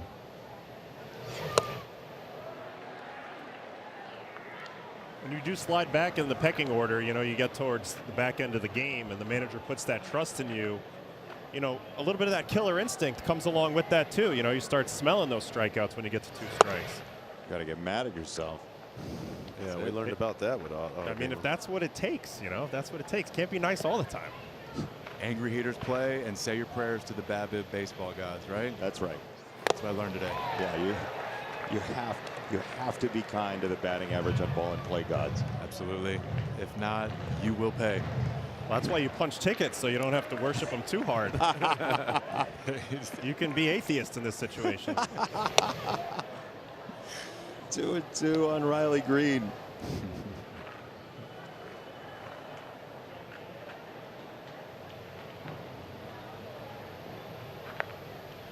Lynch struck out Dingler, and Green fouls it away first base side. It's 4 sliders in a row.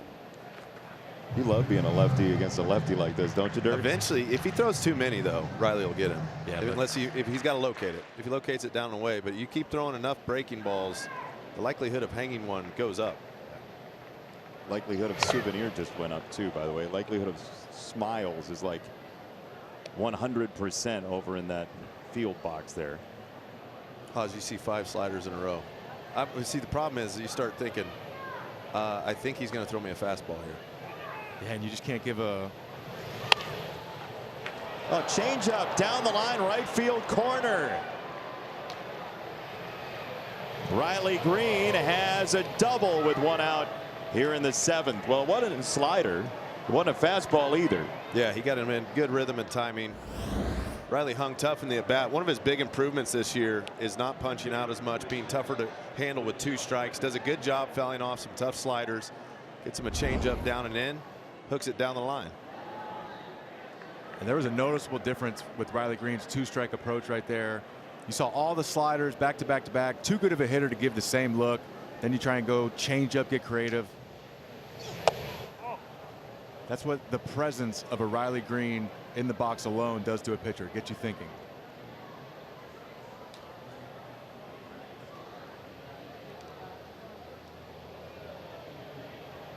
One 1-0 on Wenzel Perez. He takes a called strike. Perez kind of looks back. Batters are still not remembering they can challenge, I think. Yeah, there's some hesitation for sure. Maybe it's not remembering, but at least they're not triggering the instinct to challenge. It'll take a little bit. You see the guys that come up from AAA or have played AAA baseball the last year, 2 years, they're way ahead of the curve with it. But a lot of the hitters that have been in the big leagues, it's not the natural instinct. Up the middle into center field. That's a base hit for Perez.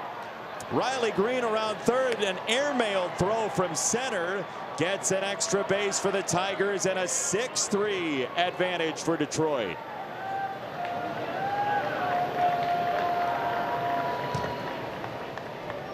Staying with the soft stuff.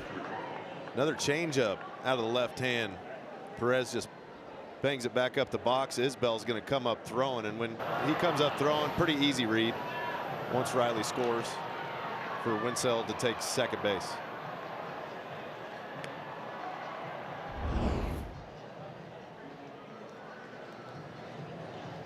So the Tigers, who scored 3 runs on Friday, 1 run on Saturday, have put together 6 on Sunday to try and avoid a sweep here in Kansas City. So deeper into the bullpen, and Alex Lang, the former Tiger, will come out of the pen. And after almost 25 years, the WNBA returns to NBC. It all begins on May 17th on NBC and streaming on Peacock. Friday was opening night for the WNBA. Handful of games yesterday as well as the season just gets underway. The Tigers have taken a 6-3 lead in this game, and here is our game recap. It has been an up and down ball game. Matt Vierling with a double to left center, and then a whiff on the throw by Isbell. A couple runs came home, 3-0 Tigers. But in the bottom of the third inning, Michael Garcia, Bobby Witt Jr. both scored. Vinny Pasquantino drove him in, then Garcia gave the Royals the lead, but Gage Workman hit himself his first major league home run, and then the Tigers added on. The Royals tied it at 3, then the Workman home run made it 5-3. Now 6-3. The Tigers have taken the lead. You know, Gage Workman in his first ever Tigers at bat, maybe you should have seen it coming, because his middle name is Tater. Gage Workman's middle name is Tater, which is baseball slang for home run. And as the story goes, his grandfather was called Tater growing up. It was just his nickname for the boys in the neighborhood, called him Tater. And Gage Workman's dad was like, well, that's a baseball name, we'll just use it. So his official name is Gage Tater Workman. And now he's got his first Tater in Major League Baseball. I might want to go by Tater full time from now on. That's my first name, Tater. Don't even worry about Gage. Call me Tater. Call me Tater. I'm in. I'm all in on that. That's a good baseball name. Here is Alex Lang, who comes in out of the Kansas City bullpen. Could you imagine if Gage Workman went a couple years without a Tater, with the middle name Tater? Like, that is perfect that he hits one in his first Detroit Tigers at bat. It is. Maybe he's chosen, like we were talking about earlier. A.J. Hinch mentioned in his office he wanted to see him up here, and he's happy that he's finally up here because he can swing the bat. And Dirks, you were saying it was lighting up AAA Toledo. Ground ball foul of third. So Alex Lang comes into the ball game. He is the only pitcher all time, according to Baseball Reference, who's thrown exclusively for the Royals and Tigers in Major League Baseball and no other team. Come on. Yeah. Wow. Couple batters, but he is the only pitcher to do that. And it's a marvelous story on Mother's Day. His mom, Renee, adopted him at birth, raised him as a single mom, and the bond that he has with his mom all the way through life is a magical one, as that is a throw to third and a caught stealing. Perez is out.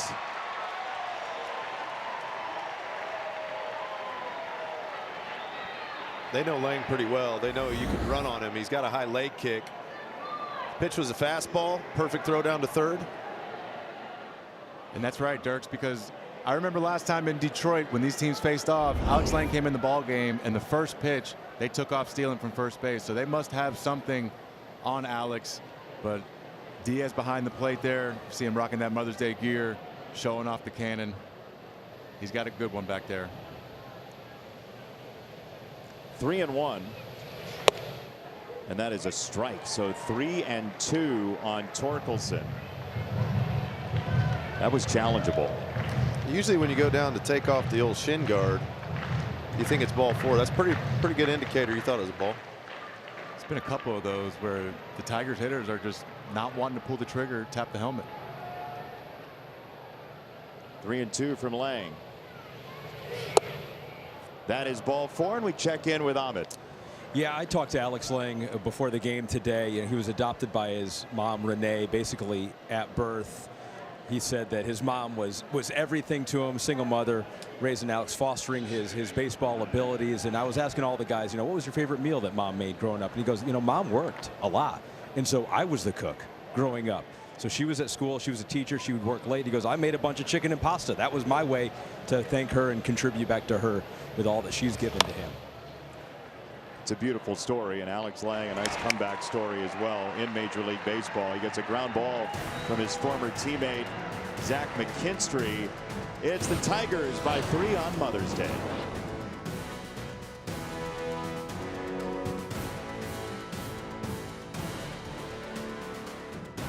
In baseball, Andy Dirks. Murakami, the White Sox gave him a 2-year deal, $34 million, and he's paying it off for him right now. 15 homers, 3rd in the bigs. Eric Hosmer, nobody beats the Miz. Nobody, and nobody knows cheese like Milwaukee and the Miz, averaging 101.1 on his fastball. Just incredible. Ottavino, Shea Langoliers, and Ath. He's trying to grab that belt from Cal Raleigh as the game's best catcher. He's off to an incredible start, has the A's in first place. Dexter Fowler was singing Go Cubs Go earlier. I wonder whose this is. The friendly confines. Nobody does it like Wrigley. You hit all the notes on that too, by the way. I think you've done that for karaoke at some point. Hey, we Dex. won a lot of games in 15 and 16. I will tell you that. Did you say 15, Dex? That was a good year. That was we should have played, y'all. You know what? Y'all didn't play the same Mets team we played. Ooh, 15 drama. Lane Thomas. We would give you a run for your money. That was a good one. Good to see you're still here, Dex. I was not sure if Dex was still in the building or not, but you know what? I'm over here and I'm getting mad at these outfielders that are missing these cutoff men. I said those are easy assists. I'm over here looking at Anthony Sanders, the first base coach. He's looking at me, and we're throwing up our hands like, what is going on right now? Don't get up here around Andy Dirks. There could be some bitter baseball men around here, a couple former outfielders. Hit the cutoff, man. Those are easy assists. I'm with you. Keep the double play in order on the second one. We got a challenge here. Ooh. Yeah, we do. Weather? We got weather? It sounded like the National Weather Service was jumping in. Here's your ABS challenge, powered by T-Mobile. It is strike 3. Lane Thomas says, oh, man. The batter reactions on this thing have been top shelf. What did he say? He said, shoot. I dislike that call. Gee, Williker. Oh, darn it. Is that why we got the weather? Yeah, I think so. That might be Dex. Strike 3, Lane Thomas. Disappointed. Pitching change for the Tigers.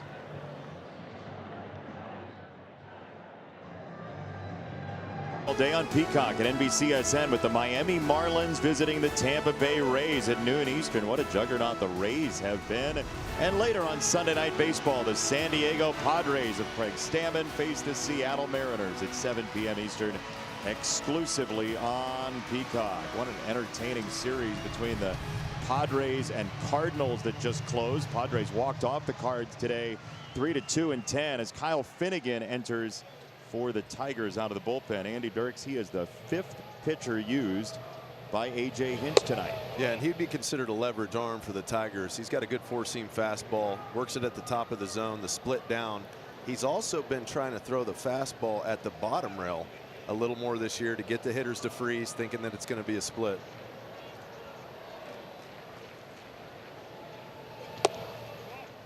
There's that fastball. It's low and it's also outside. 2-0 on Garcia, who came into this at bat having seen 5 total pitches in a 3-for-3.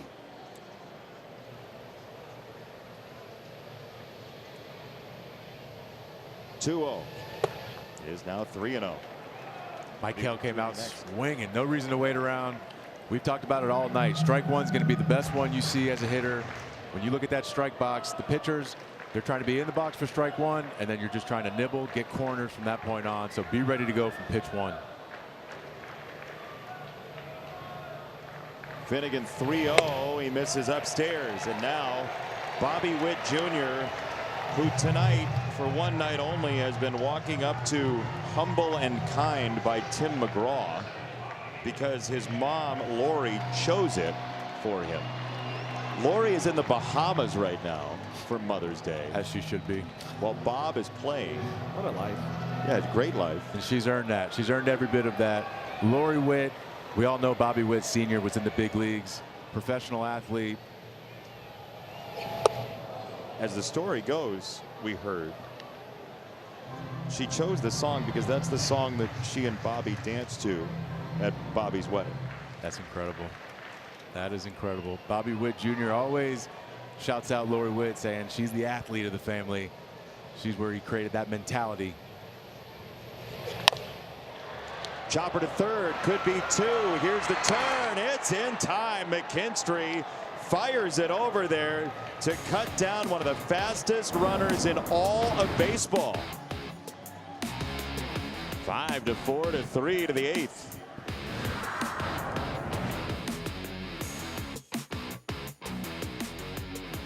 And Gage Workman, who just hit his first major league home run, stands in his first Tigers at bat. He homered. His OPS, evidently, according to our statistician Ed Svita, is 5,000. Here it is in the 6th. Down and in slider to a lefty. Where the lefties like the ball, Haas? That's the sweet spot. You see that front toe for Workman down early, ready to read the pitch. We talked about that earlier, me and you, about being ready to hit all the time, and you don't have to hit the ball 115 off the bat. That's right. If you make solid contact. Yeah, you see a lot of guys now, big leg kicks, and Workman just getting that front toe down and turn the backside when you go to make your move. Consistency, that's repeatable. Sometimes with these big leg kicks, when you're going good, you feel great, but when you're searching, struggling, it is hard to find that timing. Getting that front toe down, I wish I could have been more consistent in doing that throughout my career.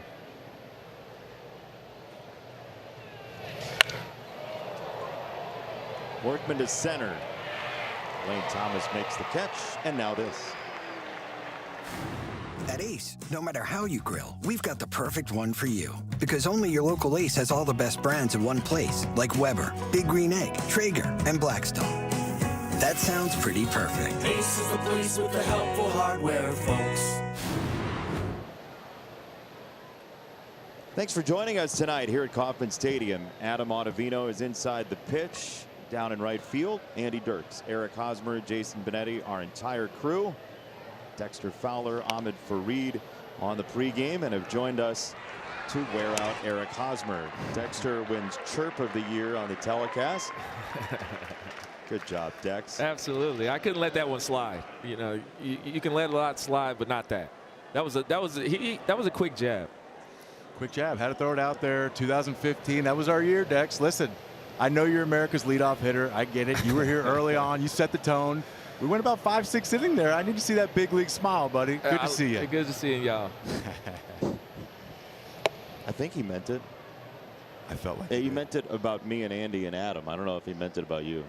Yeah, you know, that's my guy from way back. So there's still love there, but no love lost. But this is our 10-year. Y'all's 10-year was last year. He hates me. He hates me. I can read body language.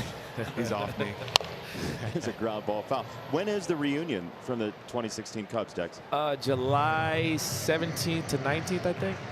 You ready to see all those boys again? Yeah, we had like a little pre 10-year, and they had like our lockers set up in the locker room. We had a dinner and a party in the locker room, which was cool. Scott Harris was there, right? President of the Tigers. Scott was there. Scott was there. Peter Chase was there. Great media relations man, Peter Chase. Those are all my brothers. And Hodge, you can speak on this.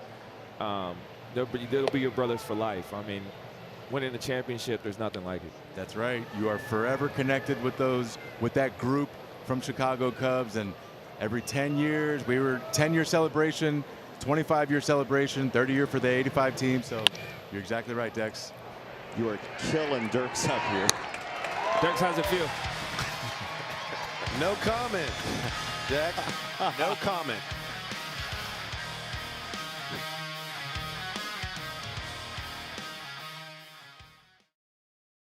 MIA, a young woman dreams of life in Miami's glittering world until tragedy pulls her into the city's dangerous underbelly. Streaming now. You ready for MIA? You ready for that, Haas? We just got done talking about Madison Bumgarner over the break, and then that read, I'm scared out of my mind. Are you from Miami's glittering world? No, but I will be if you need me to be. Are you from the dangerous underbelly? The aren't born, they're made kind of got to me a little bit. It did? Not going to lie. You ready to go? I'll let you explain. You're going to watch MIA? Dirks, can I get a ride home today, buddy? Yeah, you can. There's a strike to Pasquantino. 6-3, the Tigers leading the Royals. Bottom of the 8th inning. Into right center field, down for a base hit. Here we go. 4 out of 5 games between these two teams before tonight were decided in the last at bat. Here is Pasquatch, the Vinny Pasquantino mascot, who takes a walk every time Vinny's on base. And we'll see if that's an ominous sign. Hitters aren't born, they're made. There you go. I see what you're doing there. And the Pasquatch, he is not afraid to start a rally out there when you see him strutting around on top right there by the Hall of Fame. This is an interesting situation. This game is far from over. Here's a chopper. Torkelson wheeling from first, getting the out at second base. Pasquantino is out. Collins to first. Gets ground ball with the split. Easy play for Torque to spin it over to second, but no play back at first. Finnegan was a little late to the bag. I don't think they would have had him anyways. Collins gets down the line pretty well. Yeah, Collins trying to be aggressive there too. First pitch fastball, and then Finnegan starting him off slow, out in front, rolled over a little bit. Finnegan, this is the second inning of work here. It's obvious, you know, Kenley's going to get the ball in the ninth if it's a save situation, so Royals trying to get to him in his second inning of work. Here is Carter Jensen, who grew up a big enough Royals fan that he and his family went to Arizona on a family trip when he was growing up for spring break. They just went to spring training to watch, and now he and Mom Kim, Dad Jim, the entire family celebrating Mother's Day with him as a Kansas City Royal. I mean, you talk about dreams come true. There's a strike. 1-1. Ahmed Fareed. He went to so many games, he told me that he lost count, but he was at Game 6 of the 2014 World Series. Haas, remember that when he had a couple hits, 2 RBIs. He said he tried to emulate you, your discipline, staying through the ball, staying to center field. But he wasn't alone, Eric. He said all of his friends wanted to be like Haas, so much so they got the Haas haircut, swept through the school. He said everyone had it. Oh, I appreciate that love too. 2 knocks Game 6. Didn't work out Game 7 the way we wanted to, but Carter Jensen, I see you following me with the haircut, but do not try and hit like me. Keep your swing, buddy. That swing plays. Haas saying Barber. Oh, Dex, that might, okay, Dex. Dex is a killer tonight. Check this out right here, the Haas haircut. We're just creating all type of stuff right here, Dirks. I don't know what was going on. We're trying to fade the beard. Was that dye? You see the, no, don't do me like that, Dex. Come on now. I don't need any of that product. It's a natural situation there. It's a natural situation. Dex is taking, these chirps are going a little too far now. I would never use product, you know this. I always liked it. I thought it was a good look for you. Hey, I only say that because the same barber is the one who cut you last night. DeJuan Bonds, he's my guy. Been with him for a long time, baby. 2-2 is upstairs. 3 balls, 2 strikes, and thin margin here for Jensen right now. So if he's going to be disciplined like you, where's his mind? Oh man, I tell you what, he wants something to start close to him. Obviously Finnegan with that changeup and that runner of a fastball, you want it to come out of the hand, start close to you, inside, trust it's going to leak back over the plate. He takes ball 4. It's a pitch he swung at earlier in the sequence. 2 on for Kansas City. It's the Lofton spot. And we will see what the Royals decide to do here. It's Michael Massey, who has a 3-run homer in this series. He is the tying run who comes up to the plate in this 8th inning. Tigers pitching coach Chris Fetter on the phone. It was a close game yesterday until this from Illinois native Michael Massey, a 3-run home run off Detroit's Ty Madden that just kept on going. And there is life in that bat, Haas. There is a lot of life in that bat. I'm afraid to call it sneaky juice, sneaky pop, because Michael Massey, that ball last night he hit out of right center. Off the bat, wasn't really sure whether or not it's going to get out of here, and it sure did. Missed another one last night to left center. Came off the bat real good, real hot. Matt Cucharo right now is spending it right here, using Michael Massey instead of Lofton. I like the move.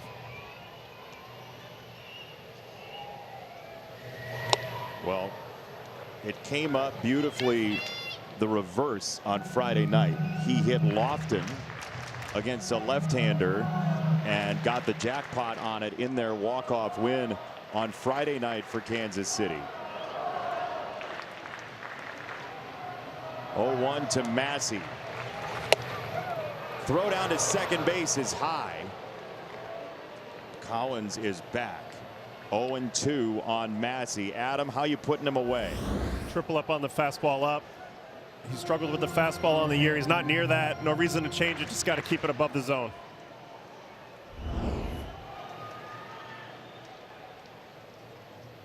See what Dingler calls here for Finnegan on 0-2. He went splitter there. Why do you think he goes splitter? Just to mix it up. I personally, I think fastball up was the play.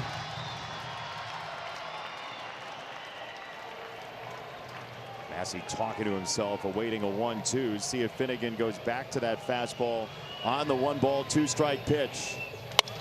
It's up the middle towards second base. McKinstry gets 1 and 2.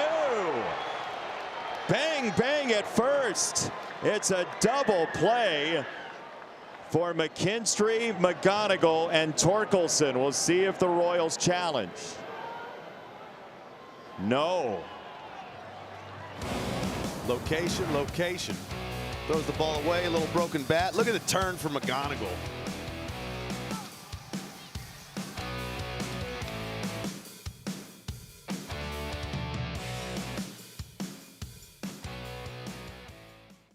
Three, as Colt Keith will bat against the right-hander Steven Cruz, and a foul ball. Cruz is the 11th pitcher to enter this game tonight, and somehow, some way, on a bullpen day for the Tigers, the Royals have used more pitchers. Wow. I wonder what the odds of that would have been pregame, because there's no way anybody thought Kansas City Royals would be using more pitchers out of the bullpen today.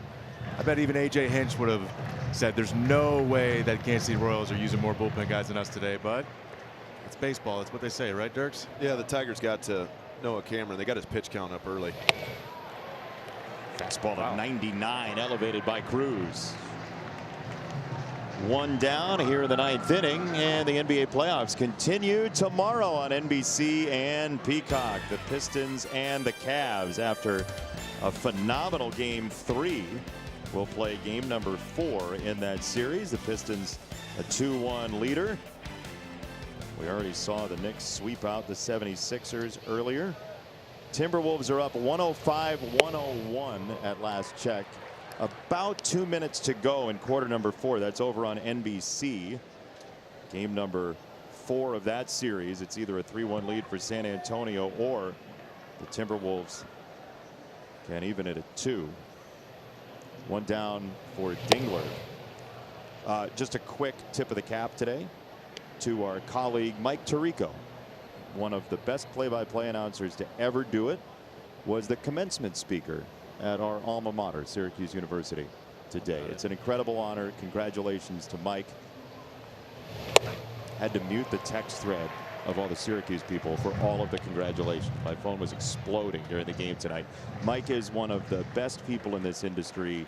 Human, hard worker, understands the rules of everything he calls, and truly honored to be his teammate. And congrats, Mike, on that honor at Syracuse University. 2-2 for Dingler. Diaz just tried to challenge, and he didn't give it to him. He doesn't have any. That's a technical foul, I think, and the Tigers get 2 free throws. What is the ruling on that when you're out of challenges and you go for it? They should throw him out the game. There you go. It's over with. I think there was a basketball game in Michigan, something like that, wasn't there? Ooh. Dex got you going, buddy. Oh, I know. man. This is unbelievable. Yeah. Chris Webber's like, wait a sec. How did I get drugged? It's a 9th inning of a Sunday night game, and I'm getting mentioned. 3-2. That's sliced to left center field and up the alleyway. To the edge of the warning track, Dylan Dingler pulls into second base with a 1-out double. He has been an offensive revelation this year for the Tigers. He's on a lot of different pitch types. That's the cutter away. It's kind of a bullet slider. You see him lean out over the plate, stays on the pitch. He's timed up for 98. So he's out in front of 93, but does a good job, adjusts in the box, keeps his legs in it, his hands back, stays through the baseball. That's how you hit in the big leagues. You see guys are way less adjustable across the board. They have the groove swing. What? Dingler's an athlete in the box. They call him the polar bear. His high school nickname was the Polars. They had a big polar bear in the entrance of the high school. 0-1. Way inside. Adam, what did you call Riley Green's swing earlier? Scoopy? Scoopy. Scoopy's crazy. Yeah.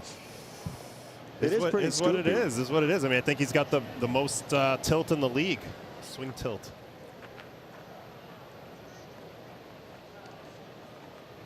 1-1 to one of the scoopiest swings in baseball. Is that your favorite Peanuts character, Scoopy? Here you go. Yeah, and I would know because I threw one right in that scoop one time, and he took me out of the ballpark. So did you really? Yeah, I'm well versed. You threw it right into the bat path. We got a challenge, and it's a ball. Did you know it right when you let it go? Well, I didn't think he was swinging. It was an 0-0 sweeper backdoor. It was kind of like down middle. If I thought he was going to swing, I would not have thrown that. But credit to him. He was ready to hit. He wins the ABS challenge, powered by T-Mobile. He's seeing everything right now. Riley's locked in. He takes ball 4. And this is what you've seen from Cruz, you know, coming back up from AAA. Just command. I mean, he's got stuff. Command, he's got the stuff, like you said. The command is the issue. We saw him work last night. He came in, firing the fastball, heavy velocity, just pounding the zone. Did the same thing coming into tonight, and he threw that one splitter. That dingler hit, and it kind of threw him off. Got him out of his rhythm. Good strike one right there at 99 to get him back in the zone. Get me over 99. Oh, man. At the same time, you know, I know the Royals are down 3, base open. I don't know if you really pitch around Riley Green, but certainly don't groove one in there. Garcia at third makes a catch. There are 2 away, and Spencer Torkelson will bat. You figure it is going to be Kenley Jansen in the 9th. He is loosening. He is 3rd all-time in saves in Major League Baseball. Torkelson's shown the ability to hit velocity this year. He's a good fastball hitter. He zones it up. He tries to pull that fastball to the left field seats.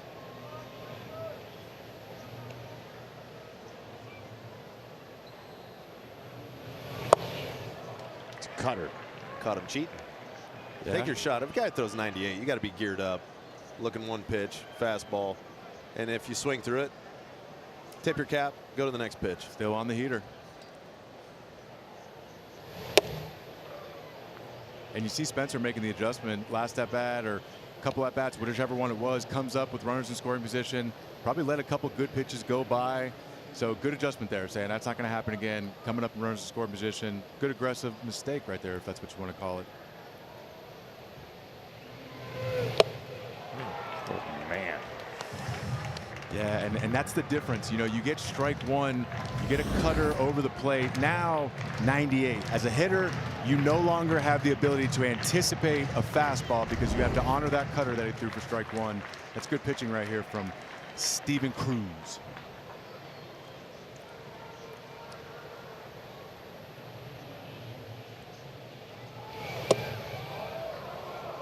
Royals have no challenges left. That is ball 2. And it was below the zone. You guys got me thinking now, if a team does challenge with none left, that should be some kind of penalty or something, or should lose your pitch comp for a bet. Can't charge it. 2-2. Swing and a miss. Strike 3. A fastball blitzed him. Inning over. The Royals need 3 to tie in the bottom of the 9th.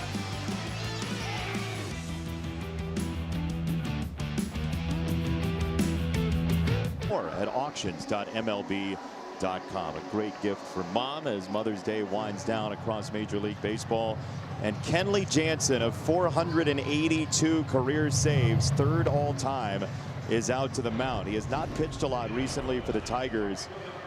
Last time he saw a save situation, it was on the road in Atlanta, and Matt Olson victimized him twice on the road trip, once in Cincinnati, and then this. A long ball from Olson. 4-3 the final score for Atlanta, but Kenley Jansen has turned a promising catching career into one of the best closers of all time, Dexter Fowler. Absolutely. I remember Hawaii Winter League. I'm playing against him. I felt like he was on my team because he would miss the bus every time, every game, and he'd be on our bus, and he'd be like, my coach is going to kill me. I'm late again. I tell you what he's not late for. I mean, he's had a heck of a career. He's not late for these save situations, I'll tell you that. He's been phenomenal. 482, just behind Mariano Rivera and Trevor Hoffman. That's it since saves have become a stat. His 0-1 cutter is popped up by Caglione, and that is foul a couple rows back. That's the location he has to play with right there, up and into the lefties. The only time he's been getting hurt is when the ball's down a little bit and middle. The lefties like that, especially ones that have scoop swings. I wish I had a little more scoop in my swing. Yeah, if I had a little more scoop in my swing. Yeah, need it.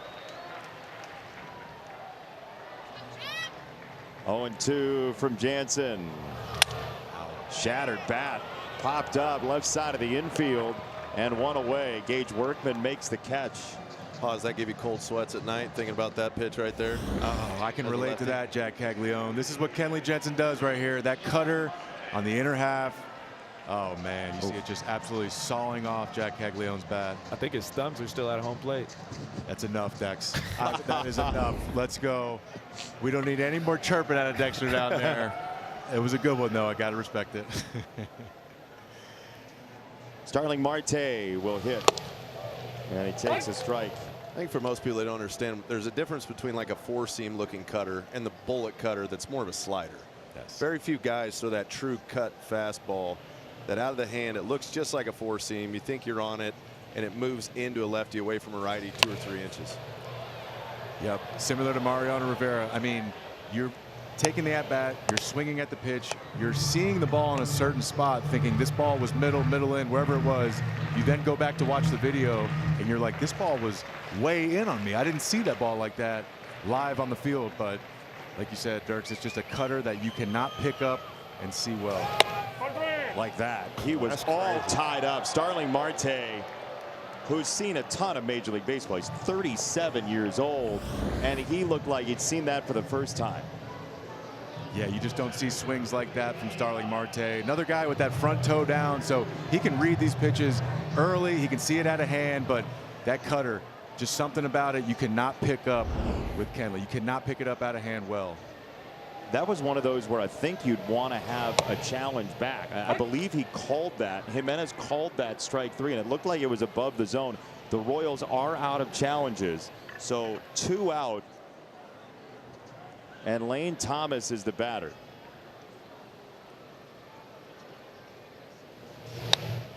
The Tigers win this game. Pitching chaos might become the official mascot of Sunday Night Baseball. It could. It works at times. But like Adam was talking earlier, you have to patch when you're passing the torch. One guy that walks the house, anything happens, it makes it very difficult. But the Tigers did a good job tonight. Throwing strikes. No free passes. That's been the weakness of the bullpen for the Tigers so far this year is free passes. If they eliminate those and play good defense, which they've played today, and score 6 runs, that helps. That helps. Big homer. Gage Workman. First career homer. Welcome to the D. 1-2 is upstairs. 2-2. Adam, just real quick on Kenley Jansen. When you watch him pitch, what's first on your mind? I'm kind of sick of him, honestly, in the NL West. All those years, just the dang Oregon and Dodger Stadium, every strikeout, dun dun dun dun. And you know, look, I mean, the cutter is probably one of the best pitches of all time. His cutter. They're going to challenge here, Adam. He was starting to walk off the mound, and the Oregon was playing in everybody's mind. Let's see. Adam, I concur too. I've been part of that.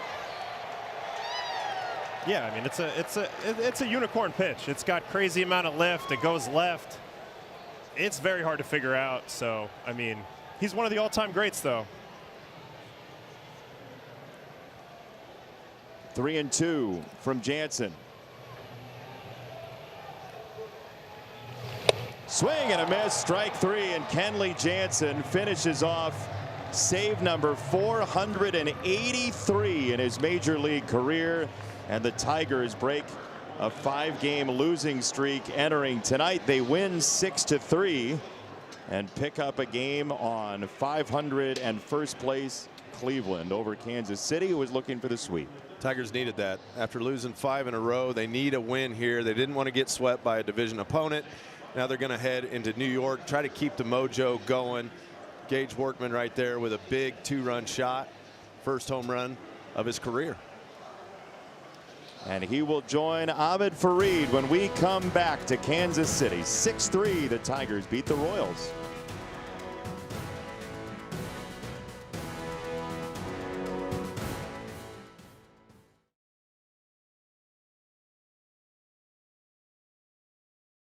In lovely Kansas City on Sunday Night Baseball, presented by Capital One. Gage Workman, his first major league home run, helped the Tigers to the win, and moments ago he was with our own Ahmed Fareed. Ahmed. Sunday leadoff begins your baseball day on Peacock and NBCSN with the Miami Marlins against Tampa Bay Rays at noon Eastern. Later on Sunday Night Baseball, the Padres and the Mariners, 7 p.m. Eastern in Seattle, exclusively on Peacock. For Andy Dirks, Eric Hosmer, Adam Ottavino, Dexter Fowler, and Ahmed Fareed, I'm Jason Benetti. For our crew, Matt Borzello, Andrew Greathouse, everybody in the truck, you've been watching Sunday Night Baseball on Peacock, presented by Capital One. Good night.